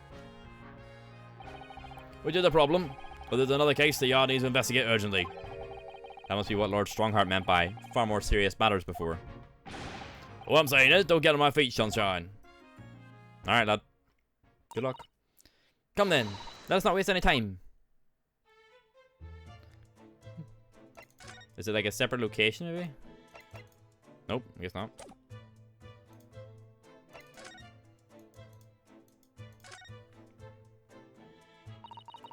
Behind that door is a storeroom, isn't it? That's what Gregsy said. Ow. There we go. Come on. Come on, Cesaro. Oh.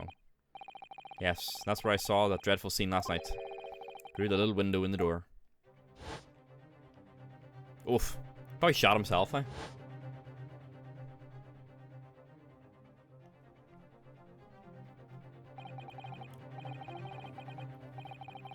Mr. Winterbank, face down on the floor with Gina beside him.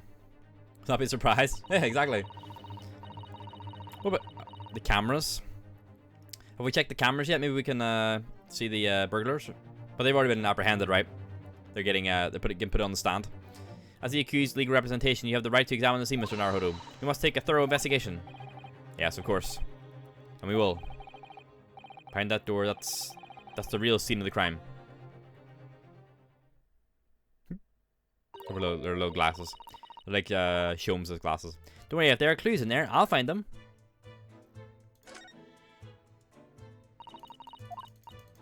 Wait, how do we get in? Not in the chest. What do you mean in the chest? In the storeroom? Oh, he didn't threaten himself in the chest, right? I see. Yeah, he threatened to fucking just like end it. Yeah, he was. Yeah. I thought you were talking about like the security camera or something.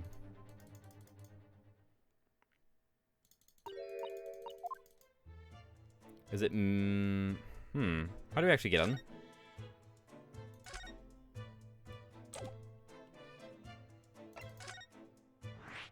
Ah, there we go. Winterbank storeroom. Or in the back, maybe. If maybe pass the whole way through. Oh, there's the body outline. 16th of April, Winterbank storeroom. Poor Iris. She's clammed up completely. Iris is bound to find this difficult.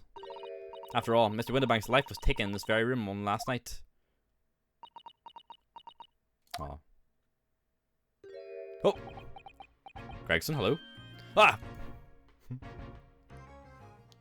What the? Wait, Inspector! What is it now, Sunshine? You took one look at me and tried to run away. You think a Scotland Yard inspector would run away from some jumped up little defense lawyer, do you?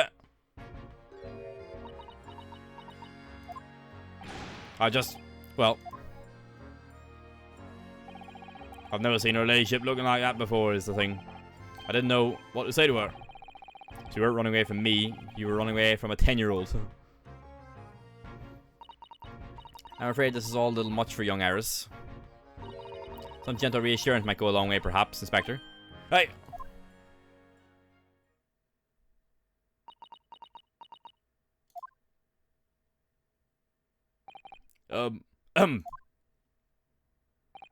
Don't trouble yourself, unduly, your ladyship.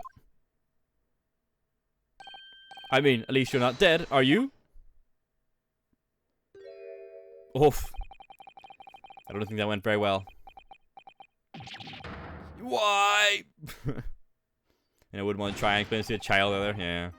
We're in the middle of investigation here, Sunshine. I told you not to get under my feet. We came in here, though. You came in after us. We have investigating to do ourselves. Yes. I'd like to hear more about the socially inept inspector, as they say. Oh, Hurley. And inquire to how Mr. Sholmes' operation is going. Inspector, we need details, huh? Cold hard facts. So, Inspector, what do you make of the crime scene here? Sure, you've got eyes, haven't you? Use them. Here's what it looks like. Nothing more, nothing less. Iris, could you lend me a hand? So, Gregsy, what do you make of the crime scene here? Oh yes, your ladyship, do allow me to humbly explain. Last night, shortly after the hour of 1 o'clock in the morning, Scotland Yard police attended the scene. The one and only door to the storeroom was found locked from the inside. Oh, it was locked from the inside.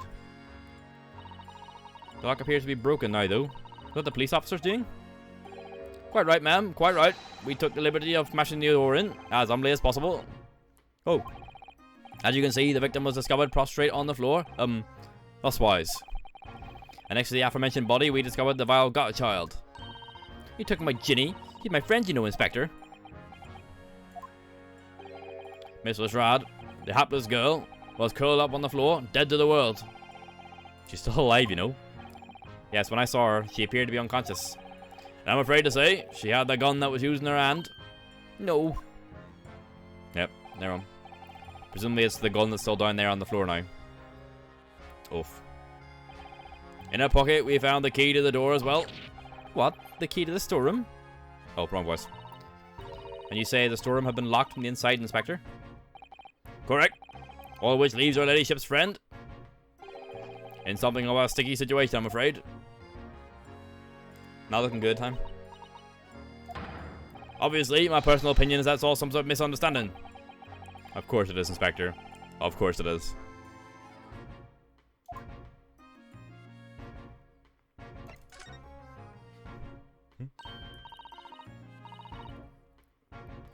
Greg, do you know anything about Hurley? Is the operation finished? Is Hurley alright? Is he? Well, the thing is, don't mince your words, Inspector, please.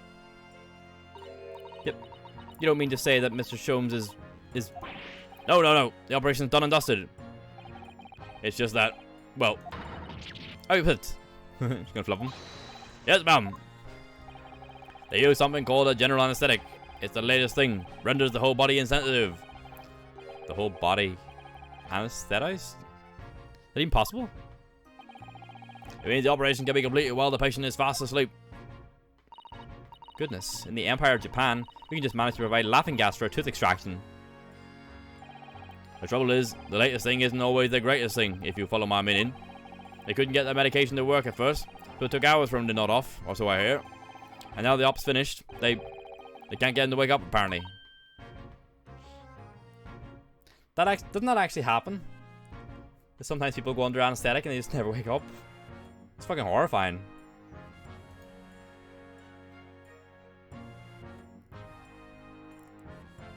Make sure I'm okay here. Okay, it's all good. Never mind. It still happens. It's awful. No one knows if it's the anesthetic still in the system or if the bloke's just plain exhausted. But anyway, all they can do is stand back and watch until he comes around again. Hurley. The moment he opens his eyes, your ladyship, I swear I shall get word to you. No surprise, even in matters of life and death, Mr. Sholmes has to do things his way. Always a risky thing with anesthetic, it's just scary, huh? Right, let's have a scope. Out of all the articles in the storeroom, this is the only thing that showed any sign of being ransacked. Ah! That's the box where they put the manuscript, wasn't it? What is it, Iris? That's the box file that my manuscript was being kept in. Oh! Iris' unpublished story, The Hound of the Baskervilles. Surely, that's not what all this is. Sorry, Iris. If you ask me, he sold it. Without telling you. You must check inside the box. At once. Yes. Iris is just defeated, huh? Ah! It was there. Iris' story was there. Really? It was? Well, that's good news, isn't it, Iris? Yes. I mean, of course I believed Hurley when he said he deposited it here. But still, it's a relief to actually see it. Really? Because it's not a very well hidden frown. Iris' manuscript has been added. Oh, okay. Iris' story manuscript, a long unpublished story that Mr. Sholmes deposited at the pawnbrokery of the victim, Mr. Windibank. It's entitled The Hound of the Baskervilles. Oh.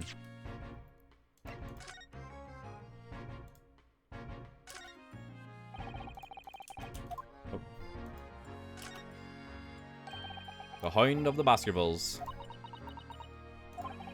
How does Sato-san know the exact title of this unpublished story? That's why it's a whole job. A special job. That's just scary, huh? I suppose I'll just have to wait until she's ready to explain to me. I'm so sorry. That's a thick boy, hey? Okay, there's nothing really more to get out of it apart from the title. But we have it now, at least. We should also look at Gina's papers, see if there's anything out of them. Representation writ. I, the undersigned, agreed to legal representation by the lawyer named hereunder in regard to the following incident.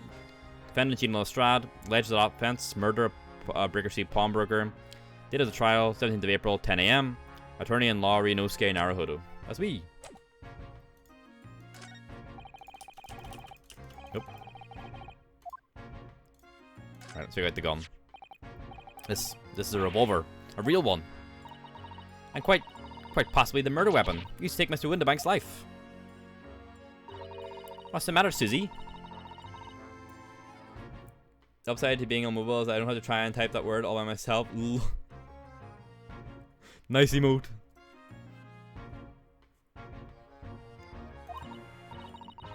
Well, it's just that I've already seen a gun in the flesh. I've had issues with guns in the past. But anyway, we saw Mr. Windibank with that yesterday.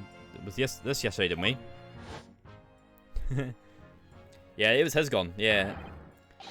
I thought to take my own life. Yeah, it's his gun. Yeah. It must be the same gun. And last night, when I looked through the spy hole in the door to the storeroom here, it was in Gina's hands. Yeah. That was the same gun I saw in Gina's hand. Mr. Windibank told us that he only ever had a single bullet loaded in his revolver, didn't he? That's right, yeah. Well, it's empty now. The one and only bullet he had in his gun has been fired. So we can be fairly certain that only a single shot was fired from this revolver. Right. The police have marked the position of the body with a chalk line. Ugh, scary, huh? Poor Mr. Windibank, he was a nice old man. Well, he was shot just once through the heart. Most likely the fellow died instantly. He wouldn't have felt a thing. That's some sort of comfort. Uh-oh, she's investigating. Aha! Maybe we'll be able to help with that. What? Nothing like the sight of blood to get the blood pumping, is there, Runo? Oh, I have a feeling I'm not as blood-minded as you, Iris. I'm afraid the sight of blood makes my blood run cold. There you have it, you see? When it comes to blood, we're all different types. Yes, what a scientific observation. So you need this. Oh no, what is that scary looking thing? Hurley and I haven't actually come up with a name for it yet. But as soon as you see it in action, you'll understand what it does. Watch.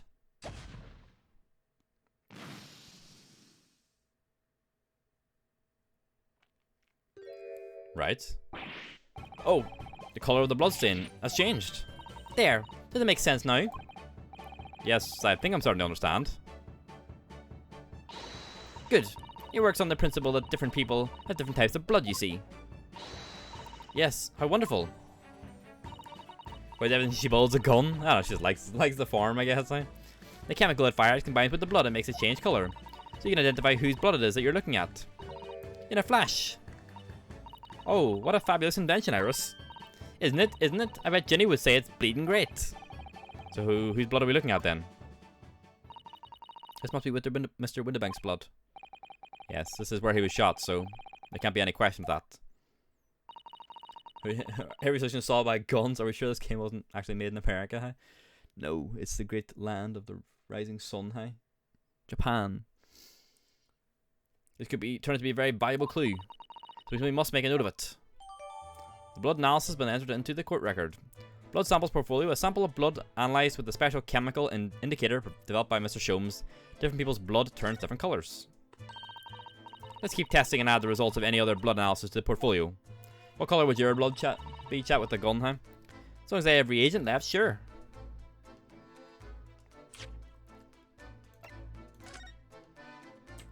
Name Pop Windibank, huh?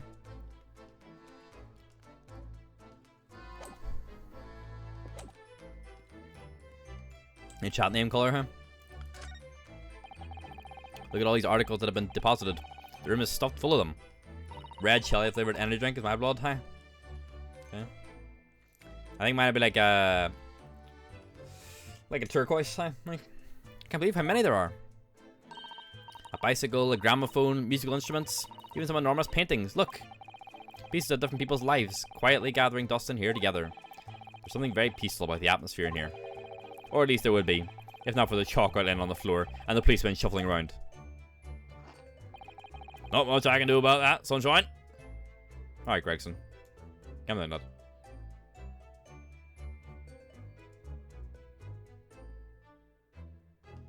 There's not really all that much to see.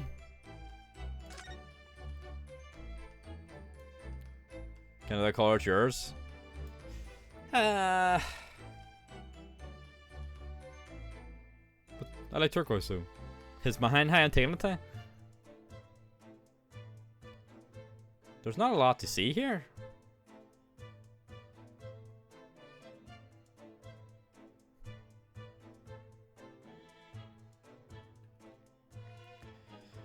Anything else that needs looked at? Let me see. Yep. Why can we examine the blood again? Iris? Don't worry, I'm alright. We must find the true culprit. Yes, absolutely. Timer out time. Mine now, hey? I don't see anything else that we can examine. Like, is it like examining this bit over here? Basically, examined all the little like oddities back here. So that covers like all this shit. This fucking ink pot, probably.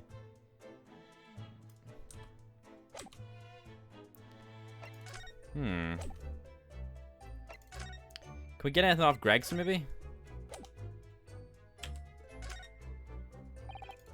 Nah, okay. There's nothing, it's nothing. No, we're gonna make him drink tea. That's what happens when you give him something that doesn't mean anything. Let him speed drink, huh?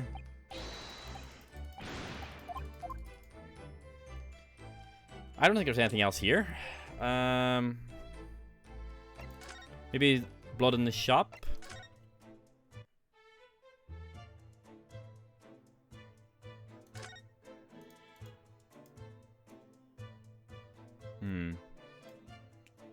We can't just can't ever be murdered together, then, because otherwise they'll never know which the blood belongs to. They just merged into one, huh?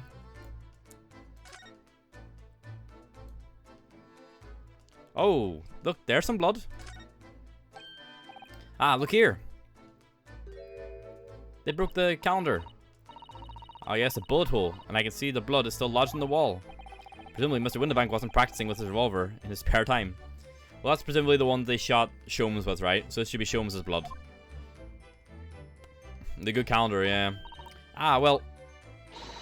Mr. Sholmes likes to practice in his drawing room whenever he can. He's very patriotic like that. Sorry? It's all there in the Adventures of Herlock Sholmes, you know. Isn't that right, Iris? Ah, did I write something like that? Partly in jest, perhaps. In jest? Well, he doesn't do it often. It is quite a dangerous pastime. He doesn't do it often? He shouldn't even do it once. Forget that from now, Reno. Let's examine this bullet. Yeah. What's that around the bullet hole? Is it blood? A suspicious red stain on the calendar. Aha, it's where I come in. Oh, right. If the blood changes to be the same color as the sample from the storeroom, we'll know that it's Mr. Windibank's blood. Exactly. Here we go then.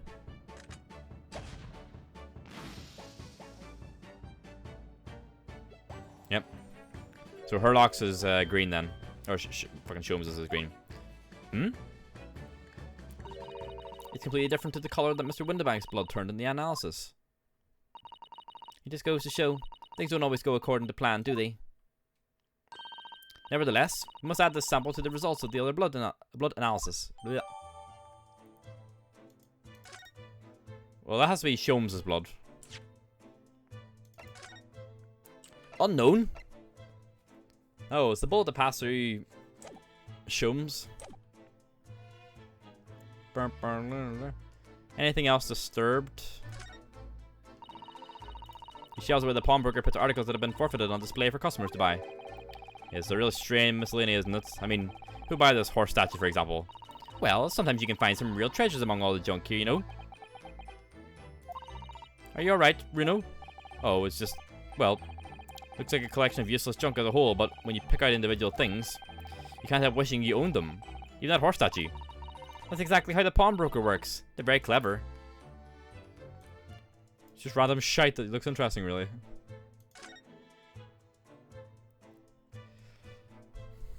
Anywhere else we could see blood? As So presumably Sholmes is still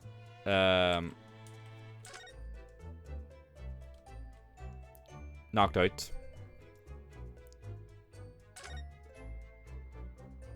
Otherwise, Gregson would have come for us, I think.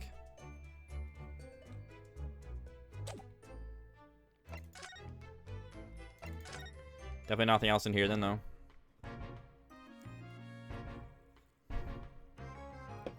It's only one room. It's not as if we can pan.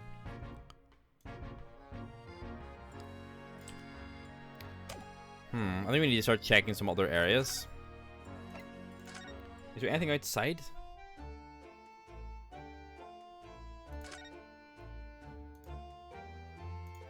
Who's this guy? There's still a Scotland Yard carriage outside Windibanks. I never imagined we'd be investigating a case so close to home. Poor Irish. She's very upset by all this. I'm sorry, I was there. I should have done more. None of this is your fault, Runo. So please, don't apologize. But it's the criminals who are to blame for all this. Let's investigate and work out how to catch them. Yes, you're right. Any more blood? No.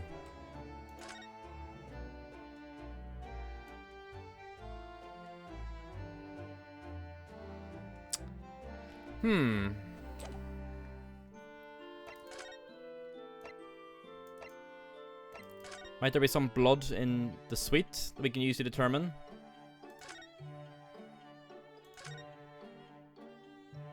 No. Oh. What are these again? Look, Mr. Sholmes' desk is completely clear. It looks totally different without that enormous machine on it. Hurley lives in an absolute mess all the time. He never notices when things go missing. Even Mr. Sholmes must have noticed that huge lump of metal is no longer there, surely. Okay, I thought we might have been able to get some like blood off the counter or something. But it doesn't look like it. Got all Irish stuff is over here.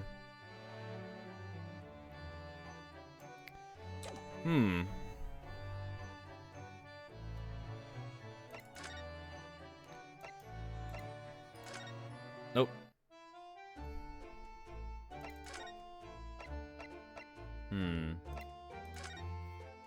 Still nothing in the hospital?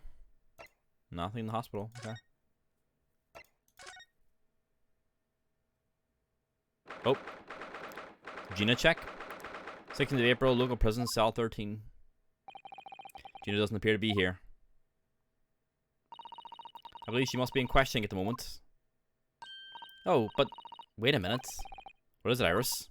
Well, if you examine the scene here carefully, there's another possibility, isn't there? Ginny could have slipped the key from the jailer when he wasn't looking and escaped. Oh my. Why would you do something like that? It would only make our situation worse. Calm down, Runo. I was only joking, of course. Oh. Ah. You had me worried there. I thought it was a great deduction. Yes, it must be your way with words, Iris. You're so wonderfully persuasive. Perhaps you don't fully understand the weight your words carry. She is good, to be fair. Oh dear, I'm sorry. I suppose a light-hearted great detective is a contradiction in terms. Well, in the same situation, I'm sure Mr. Sholmes would have just have thrown his head back and guffawed. I'm not entirely sure that's helpful, Mr. Naruhodo. Well, anyway, looks like we won't be able to talk to Gina for a while. We should try to make progress with our investigation in the meantime. Yes. Come along then, Runo. Come along then, Susie. But there wasn't anything else. Has to be something we're missing in... What if we could talk to the bobbies? The police are scouring every inch of this place, by the look of it. Instructions from the yard are to examine every article in the shop, and every ledger and book of accounts. Every article? But that's a ridiculous amount of work, surely. We've been hard at it ever since the shop was declared a crime scene in the early hours. We're sifting through it all in shifts at least, but still, we'll be working through the night, that's for sure. And even then, we'll barely have scratched the surface. A crime and a pawnbrokers. It must be every policeman's worst nightmare. It's every couple's worst nightmare, you know, a crime and a pawnbrokers. Well, you confirmed it. No! I like leaning over. Oh, God.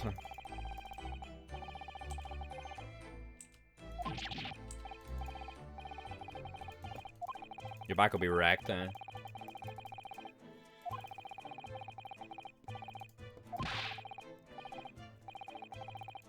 Right, now Ryunosuke has his thought. And then the Bobby comes in, interrupting. I didn't mean to talk to the second one. There's no more bloodstains though. Right, this guy is different apparently. This officer's been staring intently at the wall since before we came in here. Shh, keep it down. Oh, sorry. There's a major clue here, just here. Really? Then we must tell Gregsy at once. But as soon as I report it, that'll be it. I'll be stuck here even longer. Stuck here? What do you mean? I haven't been home in 2 days already. I need another constable to relieve me and take over my shift. They really have a tough time, the British police. That doesn't stop us investigating though, does it? No, I suppose not. I'm pretty sure it was the calendar he was peering at, which we did look at, so. That must be a fucking nightmare to see go look at all that shit. I don't see anything else like out of the ordinary.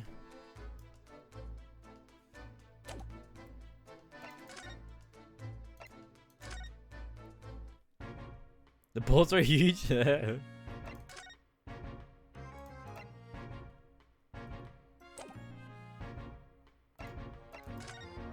else to chat to him about either. I don't see anything more to look at.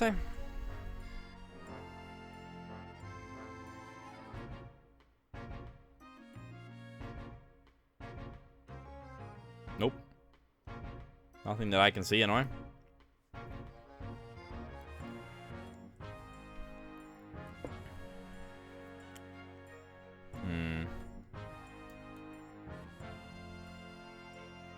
Nope. I see nothing.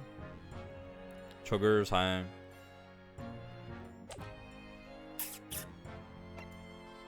don't know, Greg's old boy, hey. I can't see you much, him. Alright, before we get too stuck, I think we'll call it for tonight. And we'll pick it up with a fresh mind next time, hey. I think that'll be a good plan. Right there, huh? Alright, back to the title. Yes, there we go, huh? We'll leave it there for today. It's good fun, huh? A lot of intrigue going on, huh? I'm assuming this will be another longer one, I think, because it's like a combination of the investigation and the courtroom scenes, kind of like all the ones were in the original games. So it's probably comparable in length to the previous one, which was a bit lengthier. So we will pick this up again next week, of course. My guess would be it'll probably do Monday and Tuesday next week, and then maybe into the week after that as well. So tomorrow we have more Dark Souls 2. So feel free to come along, huh? We'll be continuing the Crown of the Old Iron King, I believe is the one we're on right now. Yes, we have that for tomorrow and Thursday. So come along if you wish. Have a good night, chat. I'll see you later. Good night.